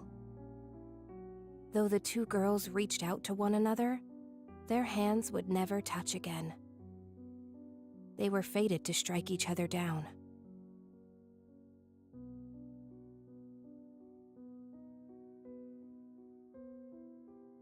If we continue to fight, more blood will be spilled, weakening our nation. Hence why only one of us shall be queen, and end this war. There is no path before us where we can walk hand in hand, as we did back then. I know.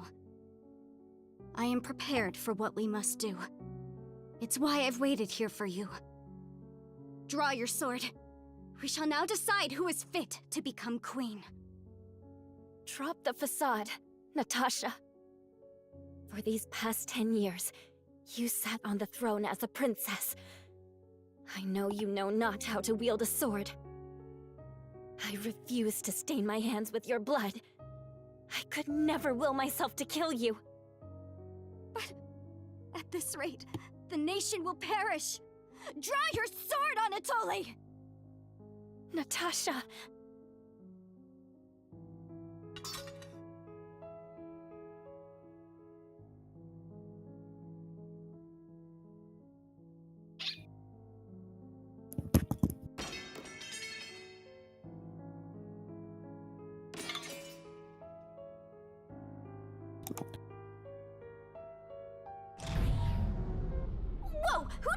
right? Well, I was asleep the whole time, so it was already dark anyway. And back asleep she goes. Is she talking in her sleep? That was weird. That's weird.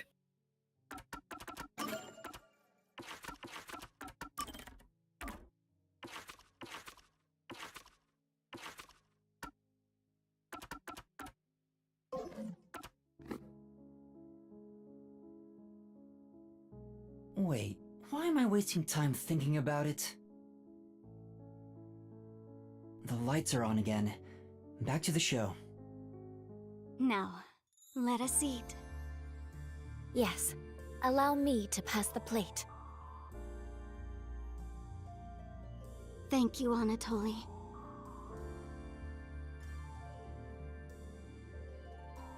The two spent time together again, for the first time in years. However, they could not run through the garden like they used to. Together, they carried the lives of tens of thousands on their shoulders. What was expected of the girls was no longer a crown of flowers, but a real crown instead.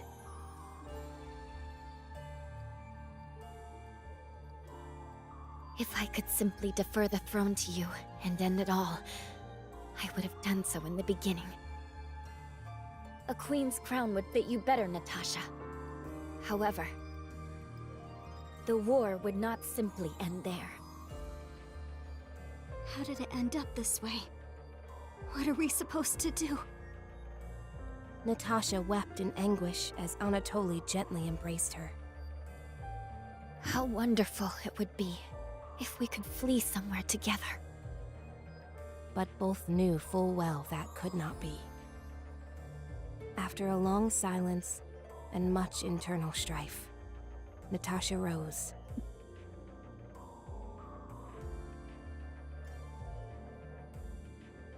She knew this could not go on forever, for the nation and for themselves.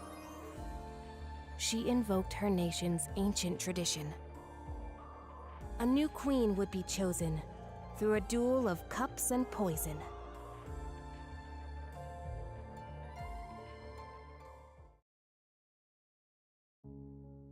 Let us end this, Anatoly. Natasha, what do you intend to do?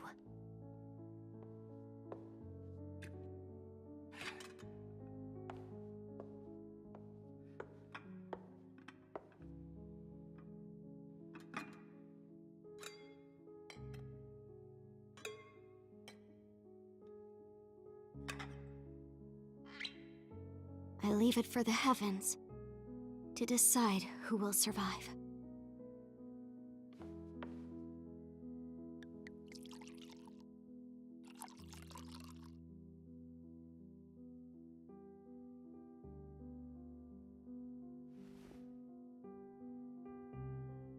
On the day we were separated, I was given this poison by our family in order to commit suicide.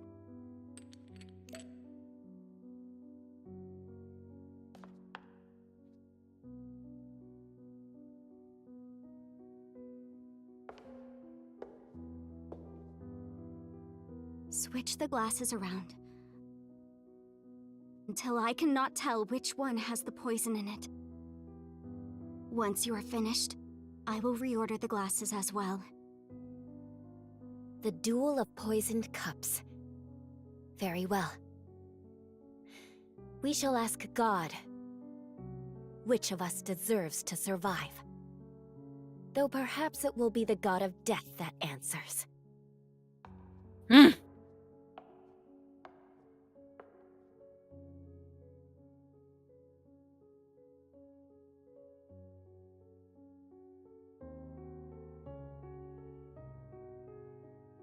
Finished. It is my turn then.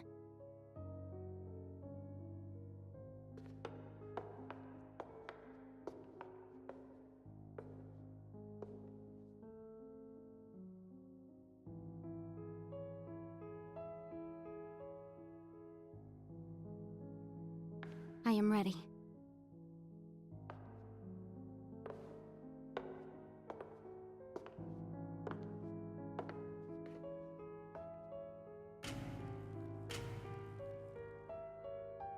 I grant you the right to select a glass. I shall take the remaining one. Very well.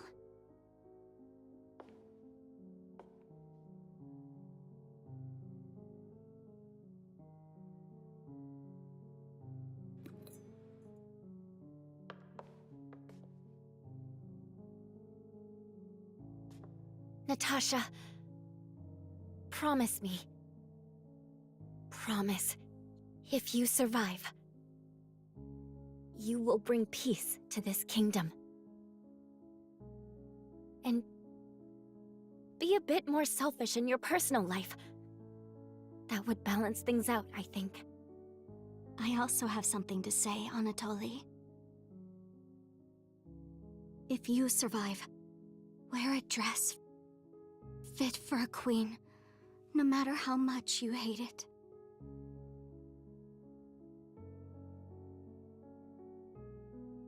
Well then, to the new queen. Cheers.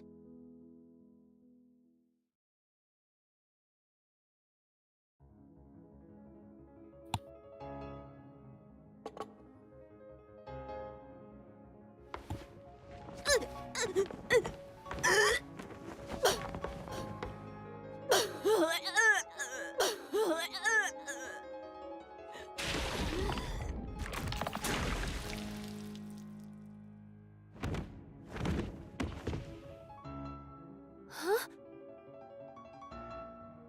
Cotton! Huh? What? Is she? But... Warna, are you alright? She's dead! She's really dead! Somebody call an ambulance! Oh, what's wrong?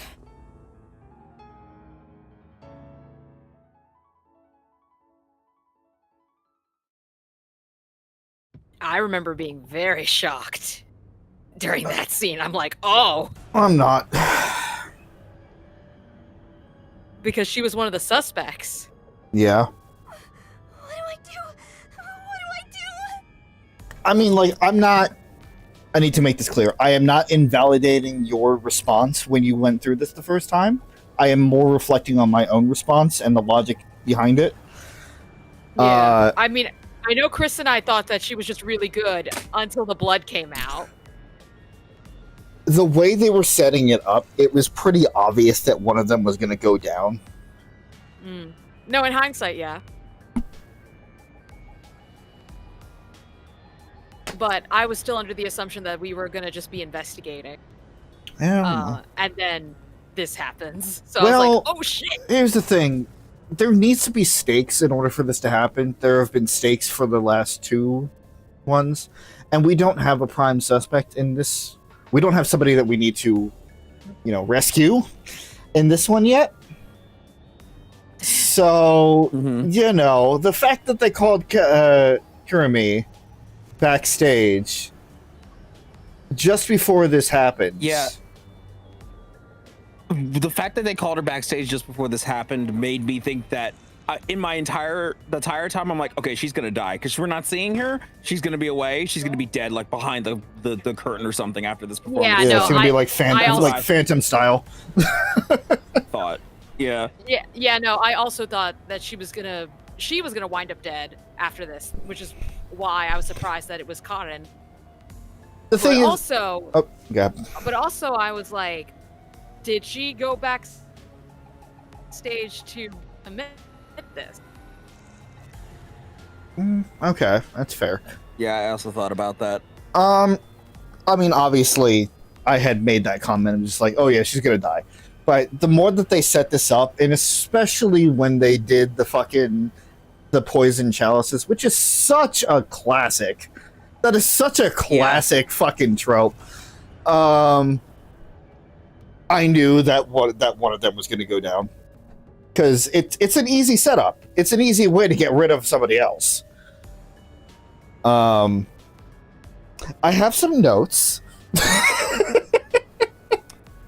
Please. I have some notes. First of all, just from a gameplay perspective, if you are going to have accessories on somebody, make sure it reflects in the fucking portrait. Yeah. The earrings and the necklace were not reflected at all, and they were the wrong ones. Yeah. I think they just use their base models for the portrait for some reason. I know that's what they're doing, but it bothered me so fucking much. Number 2, way too much goddamn narrative. I know that they're I agree.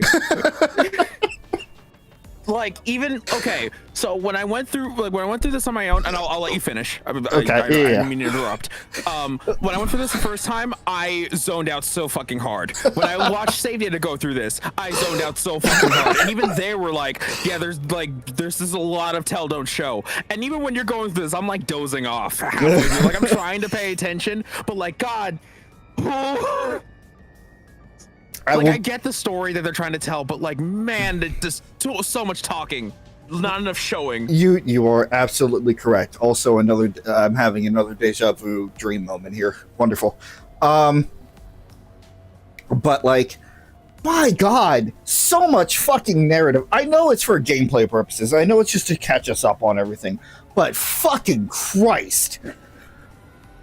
Also, they could have, because this is the plot, like, the plot device for the murder happening, I guess it was to show just how long it was taking for this rehearsal to go through, but like they could have shrunk it down a bit more. Yeah, if they were gonna do that. Like, we didn't need to get all that extra fluff. Yeah, no, we didn't.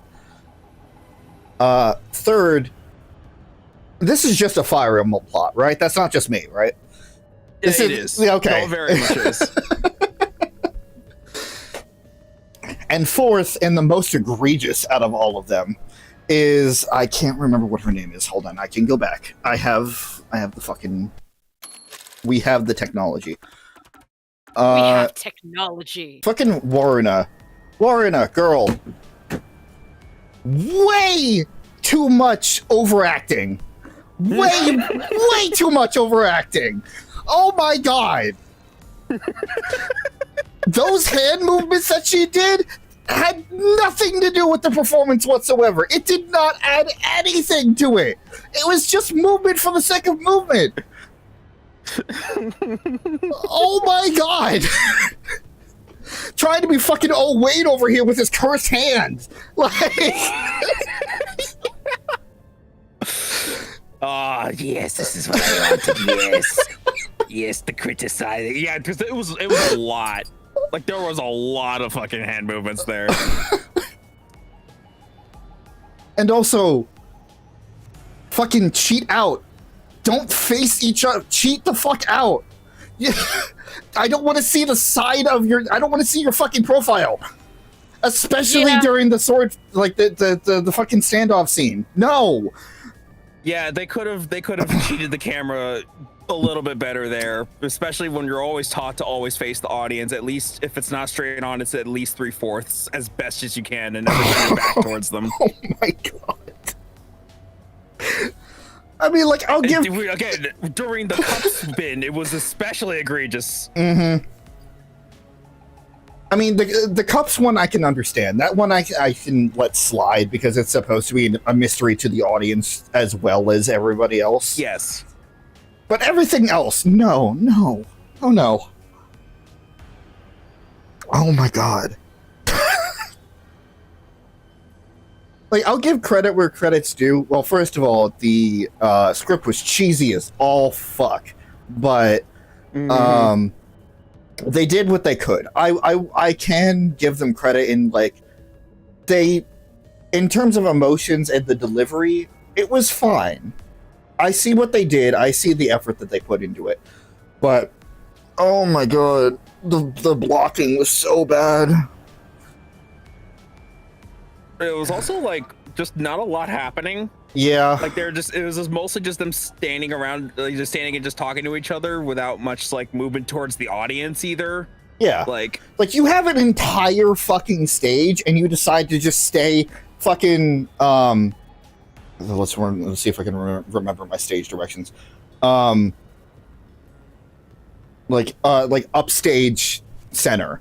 Like you're saying towards the back of the stage. It's in the center for sure, but like you're saying I'm moving around like you can see where I am. But like just bear with me. Like I'm standing at the back of my room right now just for the sake of visualization. Like, you are standing back here. You have an entire fucking stage to use. You have your legs. Use them. Just walking around with purpose, giving any sort of movement that is actually, that actually highlights what you're trying to say, is going to make the performance so much more powerful. Ugh! All right. Somebody died, right? That's the purpose now. Yeah, someone actually died. I know that's what you were waiting on. I had to give the full thing, but I knew what, because listen, I, from an audience member, again, not very well versed in the theater scene, while I appreciate them putting so much goddamn detail into the play story and how they were trying to set it up for the murder and show us how much effort they did put into it. It is so much, and it really never comes up again. So it's a whole just all that extra fluff in the backstory of these characters. Yeah. Nah, we didn't need all of it. If I wanted to read words on a fucking PNG background, I have much better options. They probably could have abbreviated a lot of that. They could have. I agree. I also think that they could have done better camera work. It's unfortunately one of those things where it's clear that the game designers did not have an in-depth knowledge of theater. So clearly, yeah, they just are acting. All they got to do is go up there and be in their character, and that's be a it. thespian. Be a thespian. But you could also argue that at the end of the day, they are high schoolers, and just because they come from a rich school doesn't mean they're necessarily very good, especially if they've just been caged in Kanai Word for a long time and don't have outside forces to really, gain extra knowledge of how to act. But that's also just an excuse for the game creators, in all honesty. But I completely understand that Kanai Ward is starved for entertainment, so this bare minimum, bare bones effort is gonna be enough to satiate that. But no, I get it. I don't know. I personally enjoyed the story when Chris was going through it. I thought it was interesting. I do find it funny because you are right. It is very much a Fire Emblem plot. But yeah, I didn't hate. I also need to specify. I'll let you finish. I'm sorry. I just need to get this out of my head. I did enjoy the story when I first went through it, but it's just so much. It's so much. There's so much of it. It was hard to retain. There is a lot. There is a lot. I'm assuming the narrator was also there just because to give the audience, just to give us that knowledge. We couldn't see them act it all out. Apparently, that was their way of shortening it. But again, it's doesn't really work. In any case, I thought it was fairly interesting. I thought it was a pretty interesting play, honestly.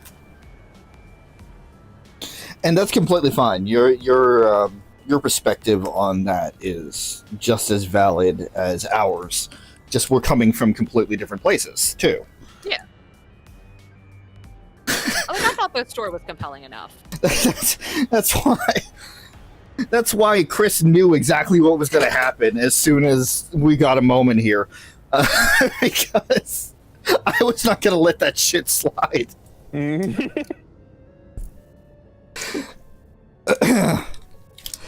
Oh my god!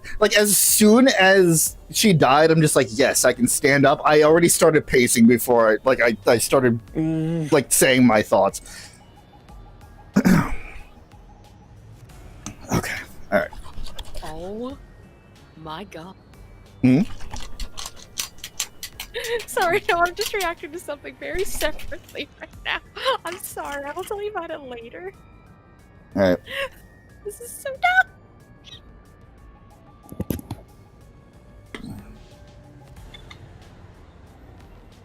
Yeah, that's okay. That's exactly how I thought this was going to be. All right, I'll take care of it, or I'll drink it for now. I had run out of citrus packets, and Aldi didn't have any more, so I had just gotten a box of packets just so I could continue to drink water, which is important. I got an A&W packet. I'm just like, this is probably going to taste like A&W, but it's probably going to taste flat, and that's exactly what it is. There's no carbonation to it, because obviously it's just a drink mix. So, I'm just like, all right, it's fine. I'm just drinking flat soda now, but it's actually water. Also, it's 9:30. I should probably eat my dinner. All right. Anyway. Oh yeah, that's right. There's a murder happening. Somebody call for a teacher! Please report it to the peacekeepers! No, don't do that. Our theater club rehearsal performance is hereby canceled. I repeat. Huh? What's going on? Oh, a crime! Now she's invested. Of course. What happened? Is this part of the show? No, I don't think so. I think this is real. Then that's a real corpse on the stage? Tetsuhiko, this is where master detectives come in. We have to do something. Oh, no. I can't deal with corpses. Huh? Dead people's faces terrify me. I can't handle looking at them. And the blood. What's with the blood? It's all way too horrifying. I can't deal with gory stuff. You're joking, right? You're a master detective. But I'm not assigned to murders. I mainly handle undercover investigations and stuff like that. So, I'll leave this to you. Makes sense. I grant you the right to investigate the crime scene, rookie. What? Keep in mind Use that my, disguise ability and try to lead the panicking students out of here. Oh, okay, so you're not Leave the rest to completely you. useless. Oh, You're just somewhat 100%. useless. Yes. So keep in mind also that both Tetsuhiko and Shinigami were asleep the entire time, meaning they will both be useless because they didn't see the order of events. Only Yuma did. About right. And Kurumi was backstage, so she probably also doesn't have any information either, unless, you know. I feel like Kurumi is going to have to worry about a lot more than that. Just that. Everyone, stay calm. Let's all move into the hall in an orderly manner. Okay, now I see what you mean about her mouth, Chris. That mouth is not okay. What do I do? This is awful. Stay calm. It's two Kurumi. left. Yes. That wasn't an act just now, right? That's not in the script. Cotton really coughed up blood. She's really dead. Who could have thought a real murder would happen during a play? First Aiko, and Yeah, now she's Cotton? already pale. Is the school cursed? She was already pale. But, I mean, yeah, but she's paler. Like, she died It's a murder instantly. case. But if the peacekeepers come, they'll just cover it up again. Please, I need your help. Please investigate this case, Yuma. I was You also super want suspicious me to of do her it? because not only did she suspect, like, Karen was one of the suspects, but also it's like convenient that a murder happened right now and you now want us to investigate it and solve it in a similar fashion that you want us to investigate your friend. So, I was thinking, like, did you cause this murder just so that, you know, we're forced to also investigate this and your friend, like, is it related to how your friend died? Like, is it like we investigate this and we find out how your friend died? That wouldn't make any sort of sense because we had already said that we would investigate. We didn't need any more encouragement. Yeah, but it was more just like having an alibi, like for why Yuma wouldn't immediately suspect Hirumi as a suspect. Because again, we were under the assumption that we didn't see what she was doing the entire time, so we have no idea what happened. Mm.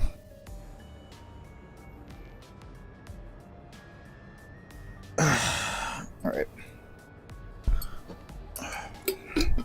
I had to put some sauce on my pasta. Ooh, what kind of pasta? Bow tie. What's the sauce?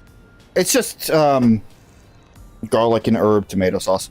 Ooh, nice. Because I was curious if it was tomato, Alfredo, or vodka. it was tomato. Oh God, I loved. This is just tangent the fucking stream, I guess. Well, we'll get to the murder eventually. I'm totally not trying to like stall for time. I loved when we had like pasta days when we were in school. I loved getting both the marinara and the Alfredo sauce and just having it together. I don't know. It's a weird combination, but I kind of liked it. No, mixing. That's how my mom likes to make vodka sauce at home, by literally just mixing tomato sauce and Alfredo. Because I mean they're good separately, so logically they would be good together. Yeah, I believe that, ironically, that's actually called pink sauce when you mix the two. Probably.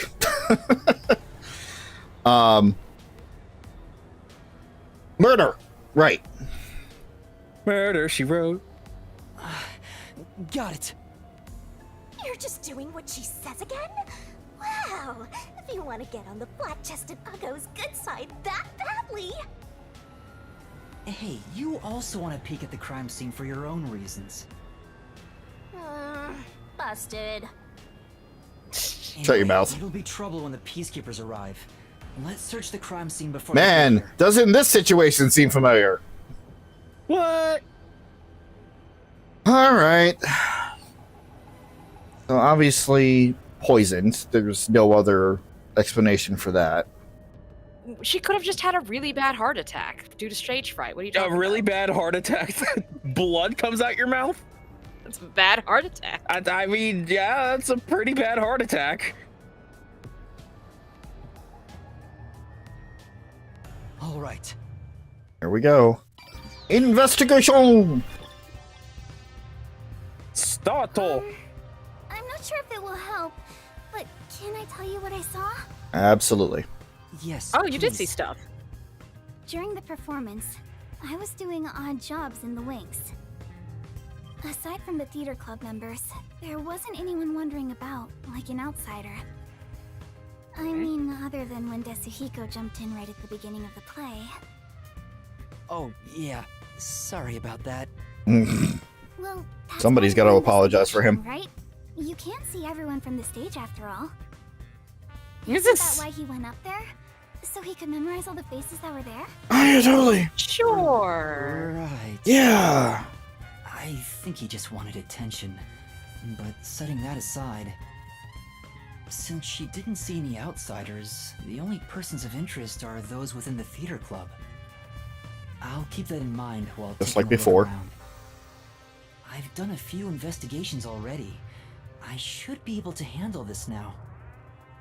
Yet you were hopelessly reliant on yours truly until now. I see it's not your brain making the decisions anymore.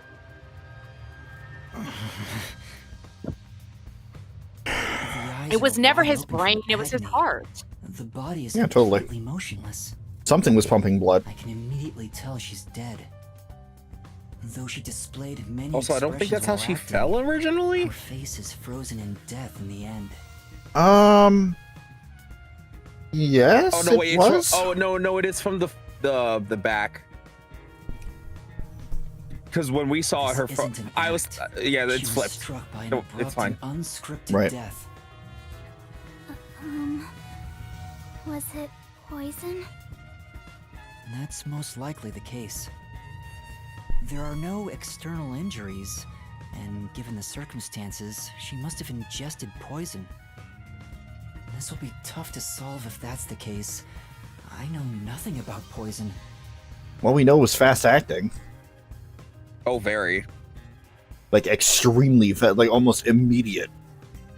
Mm-hmm. Like maybe 5 seconds before she reacted, and then about 3 more seconds after that before she just was motionless. Trying to think if any would come to mind. Much like Yuma, my catalog of poison knowledge is pretty limited.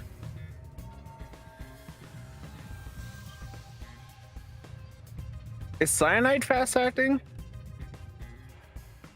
Cyanide's fast acting. Cyanide is built to be fast acting. Because that is what they give like a lot of like soldiers and agents and stuff like that. It's like if, in case you're figured out, like pop this pill. Mm-hmm. I guess that would be the easiest one. What? A detective who doesn't know his poisons? Don't tell me you're a poison virgin! That joke isn't even funny. Gross. That's Well, joke isn't you even funny. perverted little detective. Get on your knees and apologize, and maybe I'll teach you a thing or two. How about now? How about something like, I'm sorry, I should know my place. I can't live without you, Shinigami. Oh my god, your ego is If so she small. was murdered with poison while on stage, the poison must have been prepared somewhere else. Good I deduction. need to look for that while checking out anywhere else that seems suspicious. Hey, don't ignore me, jerk. It was the correct decision. It was was. the correct decision. Start running up to every girl. Do you know about the poison? The corpse. I Yep, it's the corpse. definitely want to take a look at the glasses. Mm-hmm. Yep. Because that's Good idea. that's the other thing too. If the glasses were truly switched, because they were switched by, again, I need to get the names down. Waterna. Waterna Waterna. switched them first, but then Cotton switched them again in terms of their characters in the play. Yeah, Yes. Waterna did the first swap, and then Cotton did the second swap. Yeah, so at the end of the day, those glasses were randomized. So it is possible that either one of them could have been the target, and it just didn't matter which one of them died. Which does match with Kurumi's MO. If she has one. It wouldn't match with her MO. It would match with her motive, not her MO. Okay. MO is modus operandi, which is the way in which a murder is carried out, not the reason for the murder.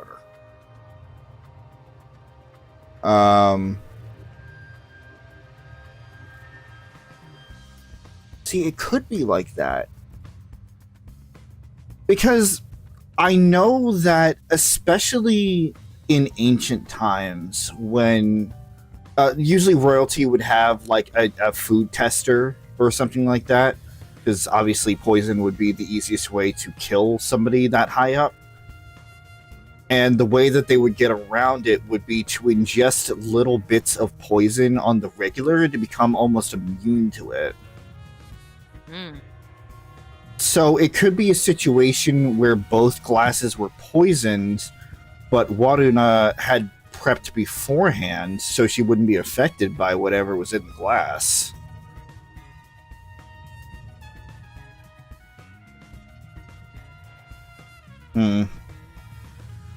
Well, let's actually take a look. Yeah, I wasn't going to say anything. I wasn't going to say anything during the cutscene, but I did make note of the purple blotches on each of the glasses here. Because I had seen that in the cutscene too. Oh, they were? There are 2 glasses on the table. The props used for the duel of poisoned cups.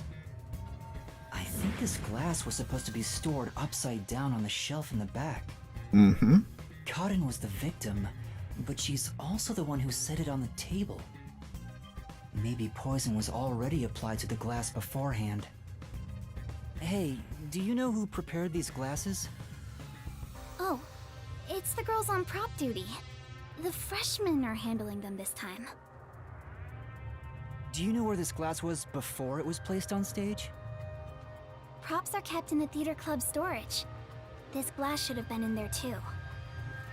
The theater club storage? In that case, any club member would have access. Mm-hmm. Was real poison applied to the glass?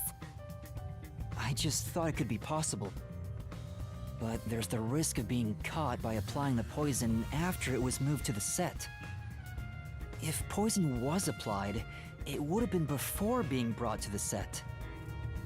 But on days like this, when there's an open rehearsal, props are brought out of storage right after school. The glass should have stayed on that shelf the whole time. After school... which means it'd be even harder to apply poison before then.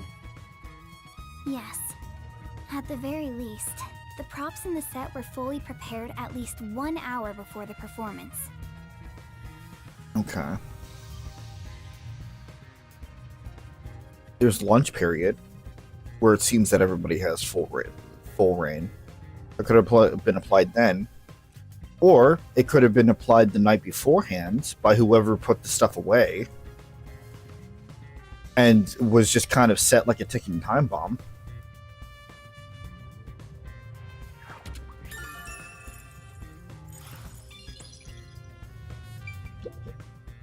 There's a wine bottle on the table. Karin poured the liquid from this bottle and started to suffer after drinking it. Then that means there's a chance the poison was mixed into this bottle. This isn't wine in here, right? Of course not. It's just grape juice. I poured out the bottle and replaced what was inside. That's about right. Huh? You, Kurumi? After class, I was asked to help out before I went to get you. I'm still a theater club member after all. Were both the wine and grape juice sealed before you swapped them out? Yes. I received the unopened wine bottle from a club member. I uncorked the bottle and poured the wine down the sink. It's a waste, but we can't drink it anyway. After that, I went to the cafeteria and bought a can of grape juice. Of course, this was also unopened. I can't believe they can't Into even... the bottle, then put the cork back. I passed the bottle to a club member and my job was done. I can't believe with how fancy this school is, they just can't order a custom freaking wine bottle just filled with grape juice just to save them a step. Mm. I mean, maybe Conowar just doesn't have that technology. No, what do you mean? Just request an empty wine bottle, or just request to the wine seller, like, hey, can you just give us like some unfermented grape juice in your wine bottle that you sell? Because they clearly got it from like a someplace here in Conowar that sells it. I I'm just don't know. baffled. I'm just like, y'all have you have at least 2 chandeliers that we've seen. Careful, it'll be down to 1.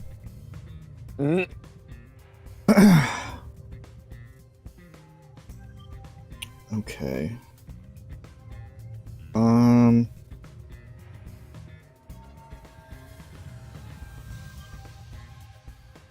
I also noticed something else during the actual performance, and I could definitely chalk it up to just the acting, but at the same time, I can't let it go away on how Cotton was hesitating in picking the glass. Oh, she was. And again, Unless that was her acting. That's the thing. I could absolutely just chalk it up to being in character, in which case, that's a red herring. That doesn't mean anything. But at the same time, it might also be something to keep in mind, because if that was out of character, or if that was kind of a slip of the mask, that means she knew. We also don't know if it was a situation where like, you know, because the both glasses have like pink on it or purple on it, like if they were both somehow poisoned and maybe she just didn't bring the lip, like the drink past her lips, but like we also don't know if just the poison touching your lips would be enough for it to get into your system. Yeah, because we don't have the autopsy. If we had an autopsy, we would know if it was ingested or not. Mm-hmm. Still, just something to keep in mind. It was subtle, but it was still there.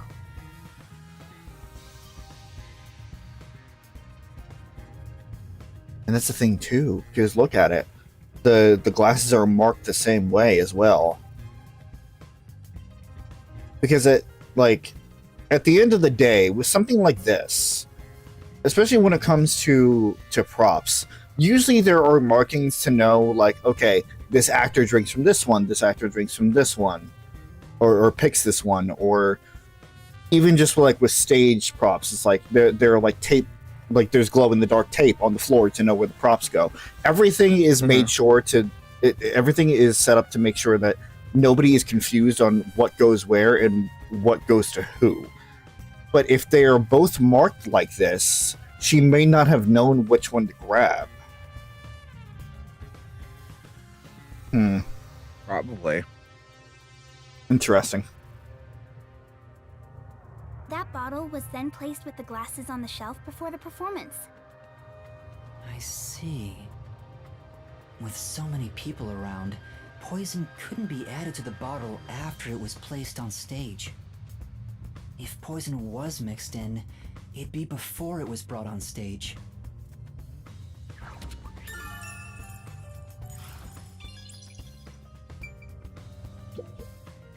This file is supposed to have poison in it, according to the script. But it's empty now. It's dry and shows no signs of ever being wet. To be sure, the poison in this file wasn't real, and it was just another prop, right? Absolutely. It was always empty. The contents spill easily because of the loose lid, so we don't even keep colored water in it. Cotton just pretended to pour poison from the vial into the glass on stage. Then it's hard to imagine there being any poison inside it. I mean, It's not. I guess we're taking your word for it. It's not completely out of the question. I'm going to be completely honest. There are plenty of poisons that are invisible to the eye. True. Yeah, but like, if it says it's there, also, I mean, they specifically mentioned that there's no signs of it being wet. Right. So like, unless there's like a dry powder poison in there, then I feel like that would also be like noticeable. Not only is Aiko gone, but now Cotton too. Could this also be a fight for the lead role? If so, those most suspicious are Cotton's rivals, Yoshiko, Waruna, and Kurane. The timing is also suspect because this is supposedly like dress rehearsal. Yep. Yeah. Why would they wait that long? Why would they wait until dress rehearsal to try and like overtake the lead role? Yep. I mean, they have frequent dress rehearsals, but still. Maybe just like right before, like try to get it done as close to the performance as possible so that they would have no choice but to like assign an understudy like on short notice or cancel the whole thing entirely. Well, who is the understudy in this case? I think it would be Water now, right? No, the other two aren't. Well, Waruna already has another role. That's true. So it would be Yoshiko and Kurane, but Yoshiko is like assistant director this time around, and Kurane is dealing with the lights. So it's not like they could just abandon the role. Is the culprit one of those three? I need to find out if there was anything suspicious about them during the performance. Kurumi was in the wings the whole time, so perhaps she knows something about the others. All right. Let's ask about let's ask about the fucking most obvious one here. What about Kurane? Did she seem strange before the incident occurred? I haven't seen Kurane. She was working up above the whole time. Above? Oh, she was managing the lights then. Fuck the catwalks. Oh, do you know about that? Yeah. Depending on the theater, like, there are a set of catwalks where the lights are, so it would be above the house. But then there are also catwalks above any set stage, so you can get to wiring, the lights on stage, stuff like that. If she was above the entire time, I highly doubt that she would have any chance to mess with anything. Because it's kind of a lot to try and get up and down from there, plus it's not exactly silent either. Walking across the catwalks is very noticeable.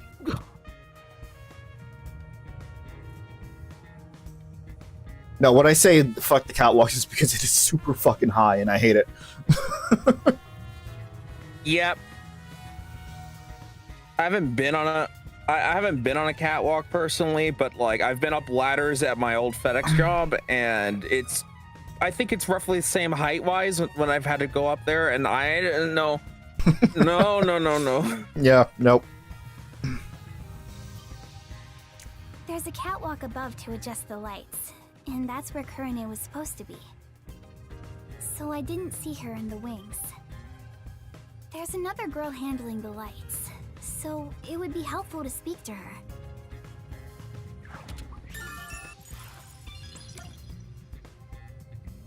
Alright, that was literally... You got your key, moving on.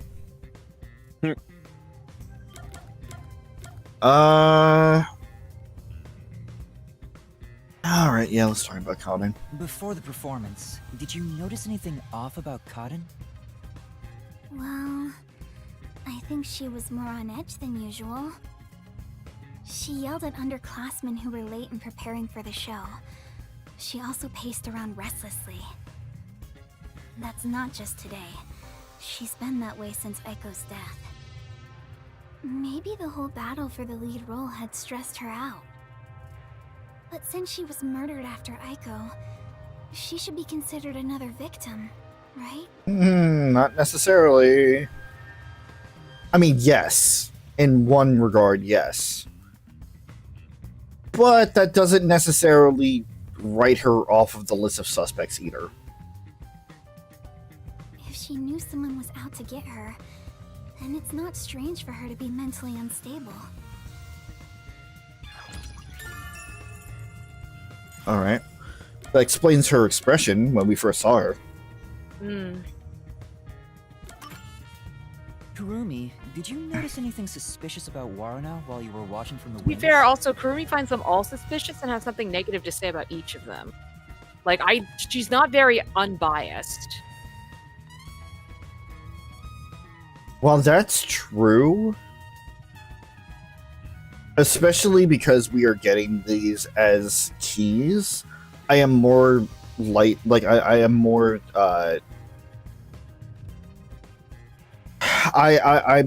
I'm more likely to take their word for it, at least for now, until we find that something's wrong about it.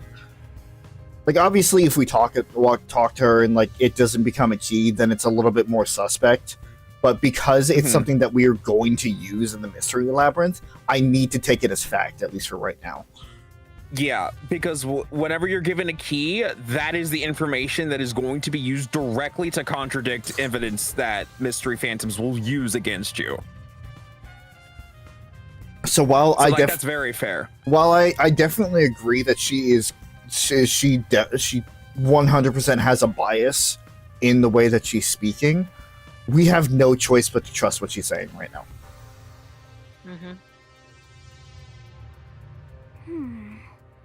As far as I can tell, Waruna was just her usual self. She was listening to music right up to the start of the play. I think that's how she concentrates. Preach! Did she go near the glasses or bottle before the performance? I wasn't watching her the entire time, but if she did go near the set, I think I would have noticed. I see. Waruna was the closest to the victim. That's ample opportunity to commit the crime. But still, how did she add the poison? It couldn't have been during the performance, right? Wait, now that I think about it, right after the lights went dark in that one scene, she went near the shelf to pick up a plate. Her back was toward the audience, so I couldn't see her hands. But she only had 2 or 3 seconds max. Could she have poured hidden poison in the glass in that time? Did she have any other opportunities after? The next time she touched the glasses was during the shuffling scene. But it was Karin who moved the glasses and bottle. She also prepared the poison vial. And plus, after shuffling, Karin was the one who chose the first glass. Given the situation, it'd be difficult for Waruna to poison Karin specifically.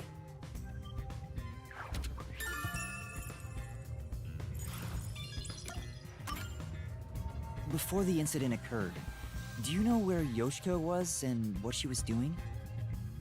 I didn't see Yoshiko in the wings. She may have been watching from the audience. Oh, right. Speaking of which, during the performance, I noticed Yoshiko walking down the aisle. I thought she was coming back from the restroom. But I didn't see her take her seat.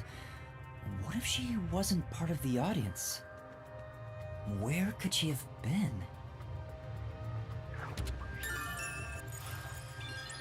The ones fighting for the lead role are Yoshiko, Waruna, and Kurone. None of them seem particularly suspicious so far. Hey, how long are you gonna keep this up? I'm so over playing 20 questions with this ugly chick. That reminds me, the lights went dark during the performance, right? The entire hall was blacked out. Wouldn't it be possible for someone to sneak up on stage and place the poison then? Oh, I hadn't thought of that, but I don't think it's possible. Why not? The blackout lasted for only 5 seconds. We measure it each time to ensure there are no mistakes. So someone would have to move through the dark, get on stage, apply the poison, and get away, all in 5 seconds. That was scripted? I guess so. Why? Not sure. Maybe it's for dramatic effect. I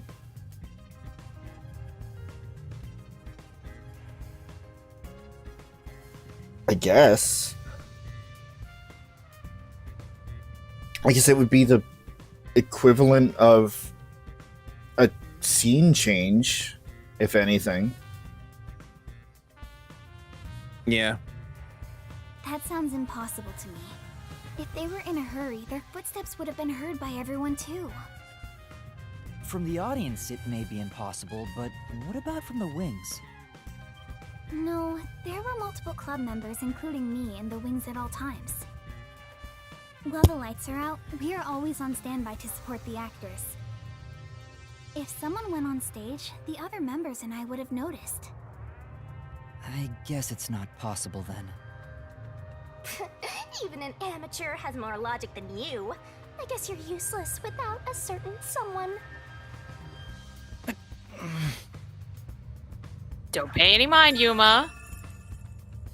You were gathering as much info as you can. You're ruling out options. I'm gonna go the wings. Which... Okay. Alright. See the other side. Yeah, they're pretty spacious. Let me see the other side. Hold on. I need I need to see the accuracy. Okay. Yeah. It's a pretty good wing space. I was going over here first. I know I see everything over there. I just got distracted by looking at details. She mentioned that the catwalk for adjusting the lights is up above. Are those the stairs to reach them? Would you like to go check up there? Not yet. Yeah, I would. Okay. Spotlights for the stage are Game has set over there. decided for you. It's a lot narrower than I thought. It's pretty high up. Yeah, it is! Yeah. It'd be hard on anyone with the fear of heights. So you can move the lights as needed for the play. The table is directly below, which means you can't see the glasses getting shuffled from the audience seats, but they could have been visible from up here. I could find out for sure if I could talk to someone that was up here. I wonder who.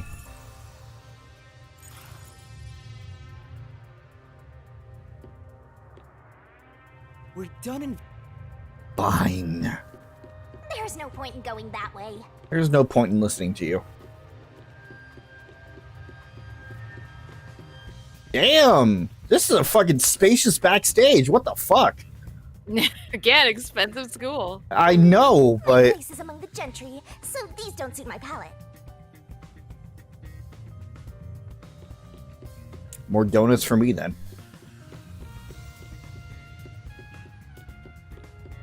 I don't think there's anything on this side. I thought you weren't helping us. She can't... She can't not run her mouth. No, you're right. There's a script on the floor. That's a script Just of the casually. play. Someone must have dropped it. There's a script on the floor. The script describes the duel of poisoned cups scene. The character Natasha, played by Cotton, is supposed to take the wine and glasses from the shelf. Right, that's... After that, the glasses are shuffled on stage. According to the script...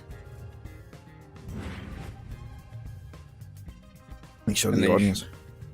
Yeah. I don't know. I know blocking directions.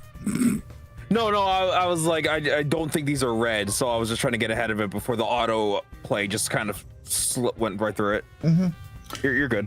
And it only shuffles the glasses. Note, make sure the audience cannot see the glasses. She did just that. And it's totally finish. Natasha, it's my turn then. Natasha also shuffles in a similar way. Natasha, I'm ready. Sit on opposite sides, facing one another. That, Cotton takes the first glass, and they both drink at the same time. Unfortunately, Cotton's glass turned out to actually be poisoned. Kurumi, I was wondering about this script. It says, make sure the audience cannot see the glasses. Why is that?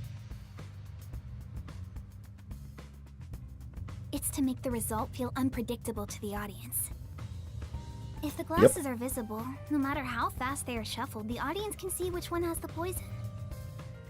The script doesn't say anything about how many times to shuffle the glasses, or which one will have the poison in it. Exactly. There's no poison to begin with, so it doesn't matter which one's picked. You just pick any glass and act out your death after drinking. In the script, Cotton was to die. Aw, that's boring. I was really hoping for like a fucking split script here, where it's just like, I see what you mean. yeah, it's like, I mean, obviously there's nothing in the glass, but if there was some sort of indication that you got the poison, like it's flavored or something like that, the ending would act out differently depending on who actually got poisoned. That would also encourage people to see it more than once. Just saying. That would make you more money. I guess that mean, yeah. I guess having that would mean that there could be multiple endings or outcomes depending on who drank the poison. Mm-hmm. Both. I don't think I've both ever were like poisoned. heard. Yeah, I don't think I've ever heard of that concept before.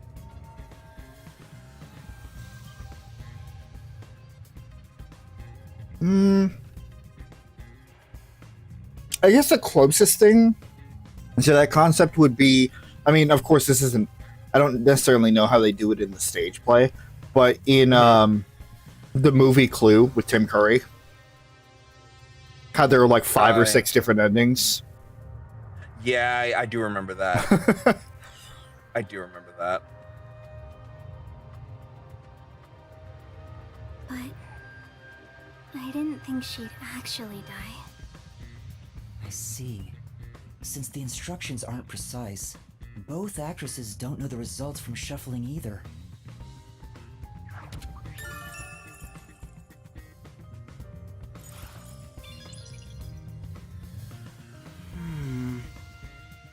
Maybe that's all the investigating I can do. I don't know. This huge button just appeared, but I don't know if I'm done yet. I don't know. Seems pretty suspicious. I don't know. Maybe I should look around. Well, I think I've checked all that I can for now. I have a good idea of how things work around here. It seems certain Cotton died from drinking poison, but I couldn't find any clues that point to how it was done. Oh, stuck already, Mr. Pervert Detective? If you need my adorable angel's whisper to help, maybe you should get on your knees and beg. What angel? You're a death god. I shouldn't Said that pay attention to before. her. But she's right. I'm stuck. What should I do? Don't give in. Yuma, if you're done with the crime scene investigation, are you conducting the questioning next? Questioning? Dude, wait, what? We question What, you think people? I'm a detective or something? Aren't you going to talk to Yoshiko, Waruna, Kurane, and the others? Oh, right. Let's go and talk to them. Yeah, Yuma, don't be so obvious about that. Such a loudmouth. It's fine. Yeah, I totally. I was just thinking of the questions that I was gonna ask. Yeah. But how do we talk to them? I doubt they'll be too willing to share anything with me. I joined the club only recently, so they don't trust me. All right. And you're a complete outsider, Yuma. Even though you're disguised as a cute girl right now. That's it! A disguise! Maybe this could work if we use Desuhiko's disguise. He could disguise as any of the girls and start questioning them. Man, it's a good thing no one's listening to you as you say this out loud. Oh, wait a minute. That's probably not good. The Peacekeepers? Aw, they're here already. That woman, she was the one with that Yomi guy. Uh-oh. We're in trouble.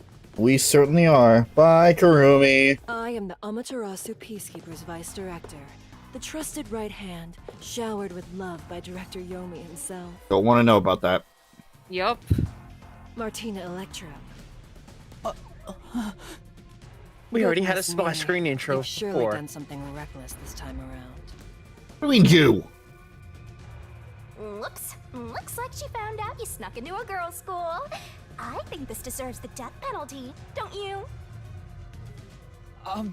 There's a reason why I'm dressed this way. What are you doing? Hurry up and make the arrest. Wait, I can explain! 3, 2. What? Yeah, this is when I started not being suspicious of Kurumi. Oh, this is when she's literally getting arrested. Yeah. Yeah. Pooja, Listen, I was so used to Danganronpa, okay? Pooja, you're telling me. Pooja, I appreciate you as a friend. I always will. Your black and white thinking drives me fucking insane. I was just trying to keep her as a suspect. Right. Don't get me wrong. I understand where your logic is coming from. I do. Like, if I haven't figured out how this game plays out by now, I probably would have suspected her as well. But as this game is trying to beat me over the head with, things are a lot more simpler in the way that this game takes it, for the most part. So I just got to think a little bit more logically. Also, again, we haven't had somebody who's on the chopping block yet to, you know, speed the investigation along. I also cannot fucking wait to hear what their reasoning is for arresting her. This is all to be great. Yeah, it's gonna be You have no right to bullshittery. remain silent. You have no right to talk to a lawyer either. Oh, I have no right to remain silent. Got it. Fuck you! I think you made the exact same joke the last time that Seth said it. Yeah, well. If it ain't broke, Like, don't fix it. Well, good. I don't have to listen to your ass anyway. And then fucking leaves.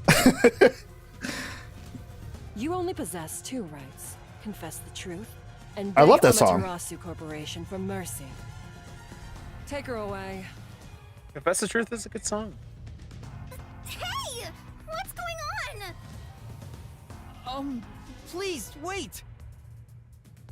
You forgot to arrest her Are jacket, you too. sure you want to try and stop Amaterasu Peacekeeper Vice Director Martina? Yeah, tell me. Okay. Why are you taking Kurumi?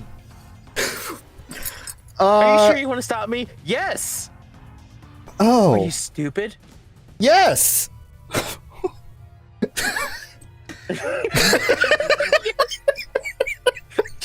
just with this fucking smile. Yes! Yes, I am.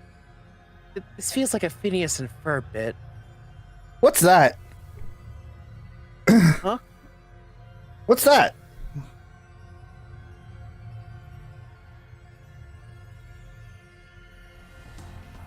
All right, moving on. No, just the silence was everything. And you know how I feel about silence. Anyway, yeah, no, that was definitely a delivery of lines there. Are you sure you want to try to say? Do you think you could beat me? Mm-hmm. Yes, Mr. Yeah, and I don't know why she had to fucking full government name herself in front of this random girl as far as she sees. I don't know if she knows. Mr. Dr. Professor or Martina. I don't know if she knows who we are. I don't know if she can see through it. I mean, it is being vague at the moment. To arrest her, naturally, on the suspicion of murdering Kaden. Okay, can we give more details, please? What? Why would I do that? We've No reached details this to the conclusion common folk. following an interrogation of a person of interest. Oh, good. According to them, you were responsible for handling the contents of the wine bottle Ah. prior to the start of the play. Ah, yes, the one thing that doesn't make sense out of this entire lineup. The one fucking key that doesn't make any sort of sense in that entire lineup of evidence. I told you it would be. I said it would be great. I said it would be a fucking doozy. It's clear you took the opportunity to pour poison inside it. It was only grape juice. I didn't add any poison. Besides, where would she even get poison from? Ms. Martina, this was discovered in the chemistry lab. Oh boy. Oh, it appears my deduction was correct. The poison was right under our noses. Can we know what the poison is? It seems to have been a particularly potent one. The label warns that even a small amount ingested can result in death. The bottle Convenient. is unsealed, and some of the liquid is missing. There's no mistake. You secretly stole this from the chemistry lab and used it for murder, didn't you? I don't know anything about it. That bottle is way too big to be stolen without anyone noticing. What a worthless comment. One could simply unseal it in the chemistry lab and put the substance in a smaller container to take wherever desired. Show me the other container. Which could then be directly poured into the wine bottle. Show me the transporting Objection. container. Show me the transporting container. Yeah. it's like objection, the container, please, where you are saying that this is from? She's probably gonna say that it was disposed of. Okay, you're saying they didn't look in the trash to follow up on that theory? Bug?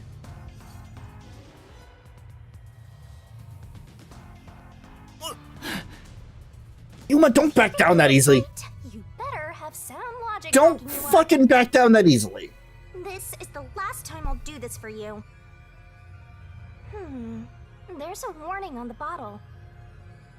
This chemical will react to oxygen in open air, rendering it harmless 30 minutes after the bottle is unsealed. Okay, that immediately disqualifies it. That immediately disqualifies that entire thing. Because the wine bottle was on stage for... Was it an hour before the dress rehearsal started? Yeah, but also the play has been going on for over 45 minutes. Yeah, so it's an hour and 45 minutes after the supposed transference. Huh? After 30 minutes, it becomes harmless? If you think that's important, go for broke and try pointing it out. Oh. Thank you for the one useful thing you've done all case, Shinigami. Yeah. Now she's too shocked to be talked to. No, I don't want to be part of this anymore. Holy fucking shit! Yeah, like, it's so massive, my guy. Jesus! Like, this is like Carnegie Hall levels of massive. It certainly is. All that's missing is a second floor of seats. All right. Also, I gotta feel bad for the fucking nosebleed seats in the very back. I don't. You can like, still see pretty good from those seats. Yeah, I feel like it's very, very far. I don't know. It depends on the lighting and your eyesight. Both of which, well, not both of us. I just have bad eyes. About what's written on the bottle's warning label. Warning label. This chemical will react to oxygen in open air, rendering it harmless 30 minutes after the bottle is unsealed. It has been 30 minutes since the murder occurred. If this chemical was unsealed at the time of the crime, it will have already lost its potency. Let us check. That you didn't even... Nothing. It seems likely that this poison was used as the murder weapon. How the hell did you twist that to strengthen your fucking case? Which means the crime was possible only for someone at the school with access to the chemistry lab. However, this fact does not contradict her being the killer. Wait, no! I am well aware that many of Etheria Academy students are children of those affiliated with Amaterasu Corporation. However, that cannot be used as an excuse to bend the truth. Criminals must be punished as criminals. That's fucking rich, Martina. That's fucking rich. Yeah. Yeah. Oh, you fucking prissy ass bitch. High and mighty, trying to act like you're doing justice here. For that is justice. Now be gone. Any additional interference, and you'll be arrested as well. Take her away, and dispose of the corpse on stage before it rots. Even though it's inside, it's not going to rot from the rain. Corpses spoil so quickly due to the rain and humidity in this town. Why? There must be a mistake. It wasn't me. That's right, she's not the killer. Please, listen to me. I warned you not to interfere any further. She swapped out the contents of the bottle before the play began. You missed a fucking line there, Yeah, Yuma. you missed 2 words there, Yuma. That changed the entirety of the sentence. Yeah. It's like, no, this is fact now. She's not the killer. She swapped out the contents. Wait. Wait. And the incident occurred more than 30 minutes into the play. If the chemical use in the crime becomes harmless after 30 minutes, then it's impossible for her to be the culprit. I see. How logical and beautiful. There is beauty in being logical with all things, much like the golden ratio. Oh God, no. Oh no. Of course she would be into the fucking golden ratio. Oh man. Yeah, people in Kanai World are fucked up. Oh, I know. We can't get away from that. Ugh. Like gazing upon a flawless art piece, and the more delicate it appears, the more excited I become envisioning the moment I pulverize it! Alright. Huh? Logic is meaningless in the face of ultimate power! It is nothing but a glass ornament beneath an iron hammer! I love being power hungry. Oh, I'm so excited. Oh my god. What's with her? I guess all the Peacekeeper higher-ups are perverts without exception. Now, my soft and fragile-looking The student. animation's so silly. Your play acting as a detective is over. Play acting? If you intend to continue interfering with our justice, then you will be pulverized. Help me, Yuma! Don't say my name. Yuma? I've heard that name somewhere. Whoops. Yuma, run. I don't care where you run, just run. No, never mind. I don't know a little girl like you. Jeez. Flawless. Well, there's your confirmation. Alright. She's right. What am I doing? I've mistaken detectives for superheroes. Justice is a matter of opinion. With enough conviction, anything can be considered justice.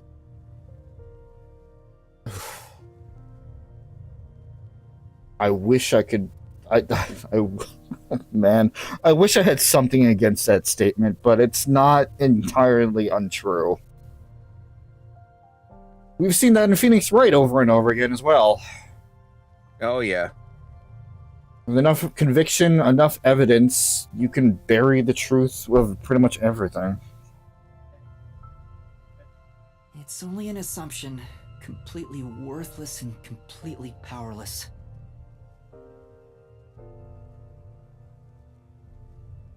Hey, I told you all students must wait on the lower level. Stop wandering around and go join the others.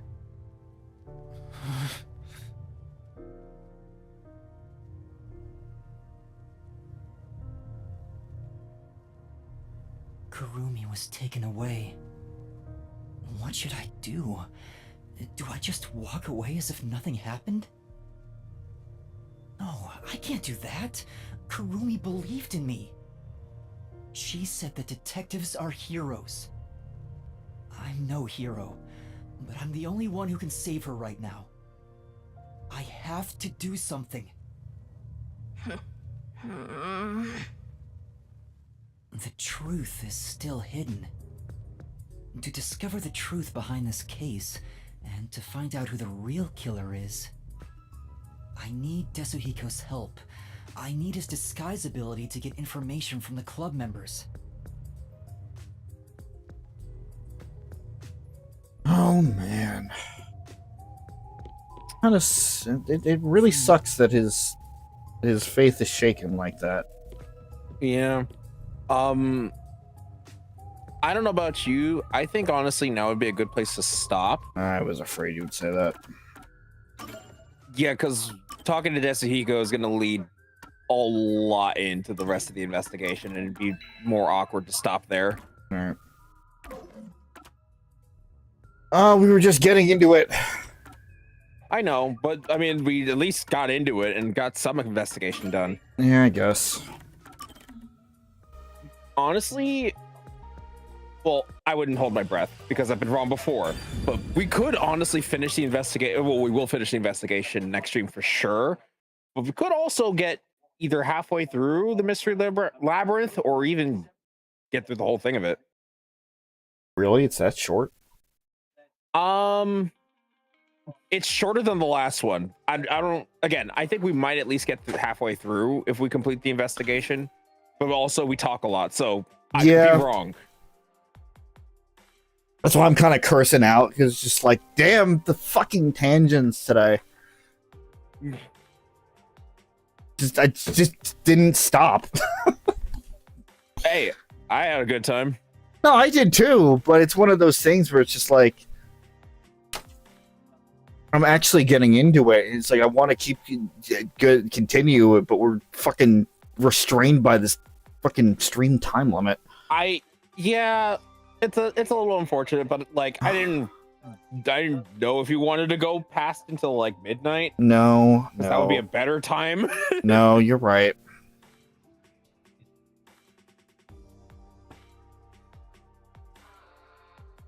But that is also a sign that we've gotten over the hurdle of just like questionable whatever and like how I feel about the game. If I'm actually actively chomping at the bit to continue.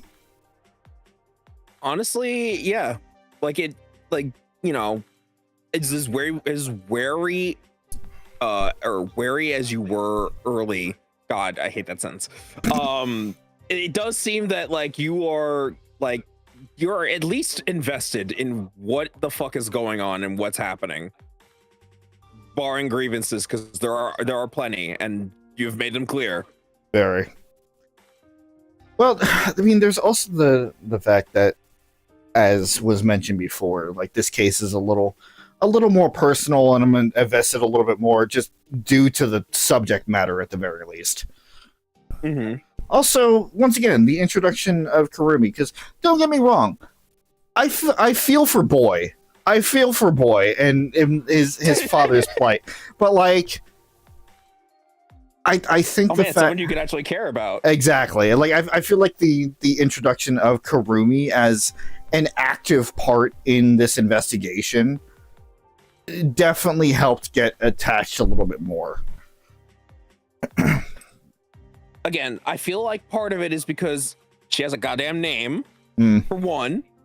And like, yeah, like the way they introduced Boy, like you feel bad for him because it's just some kid, and so you're going to obviously be more concerned that like his father was taken away from him, and you want to help him, and it's like the first person that you kind of see in this whole just being again put like almost being arrested for, or his father being arrested for like no reason. So like, yeah, you feel bad about it, and I think that that's a good thing for the game to like get Yuma like roped in very easily like that. But like for the player, yeah, you don't really get to connect with Boy outside of be like, oh, I feel so bad for this kid. Right. Yeah, Kurumi actually interacted with Yuma, and Yuma seemed to reciprocate. And that's the other thing too. It's like everybody that we've communicated with so far is kind of detached and kind of distant. It's like, you know, I like Talara, but it took some time because obviously, you know, we had to interact with them and like get to know them and how they interact with Yuma. Boy was kind of in the background the entire time, and I have made my case about Shinigami very clear. Like in the grand scheme of things, Kurumi is the first one who has had a lasting positive interaction and effect on Yuma, in my opinion. Which could also be why I'm so attached in that case. It's just like, okay, now I see her as an important character. She's somebody that I want to actively fight for. Yes.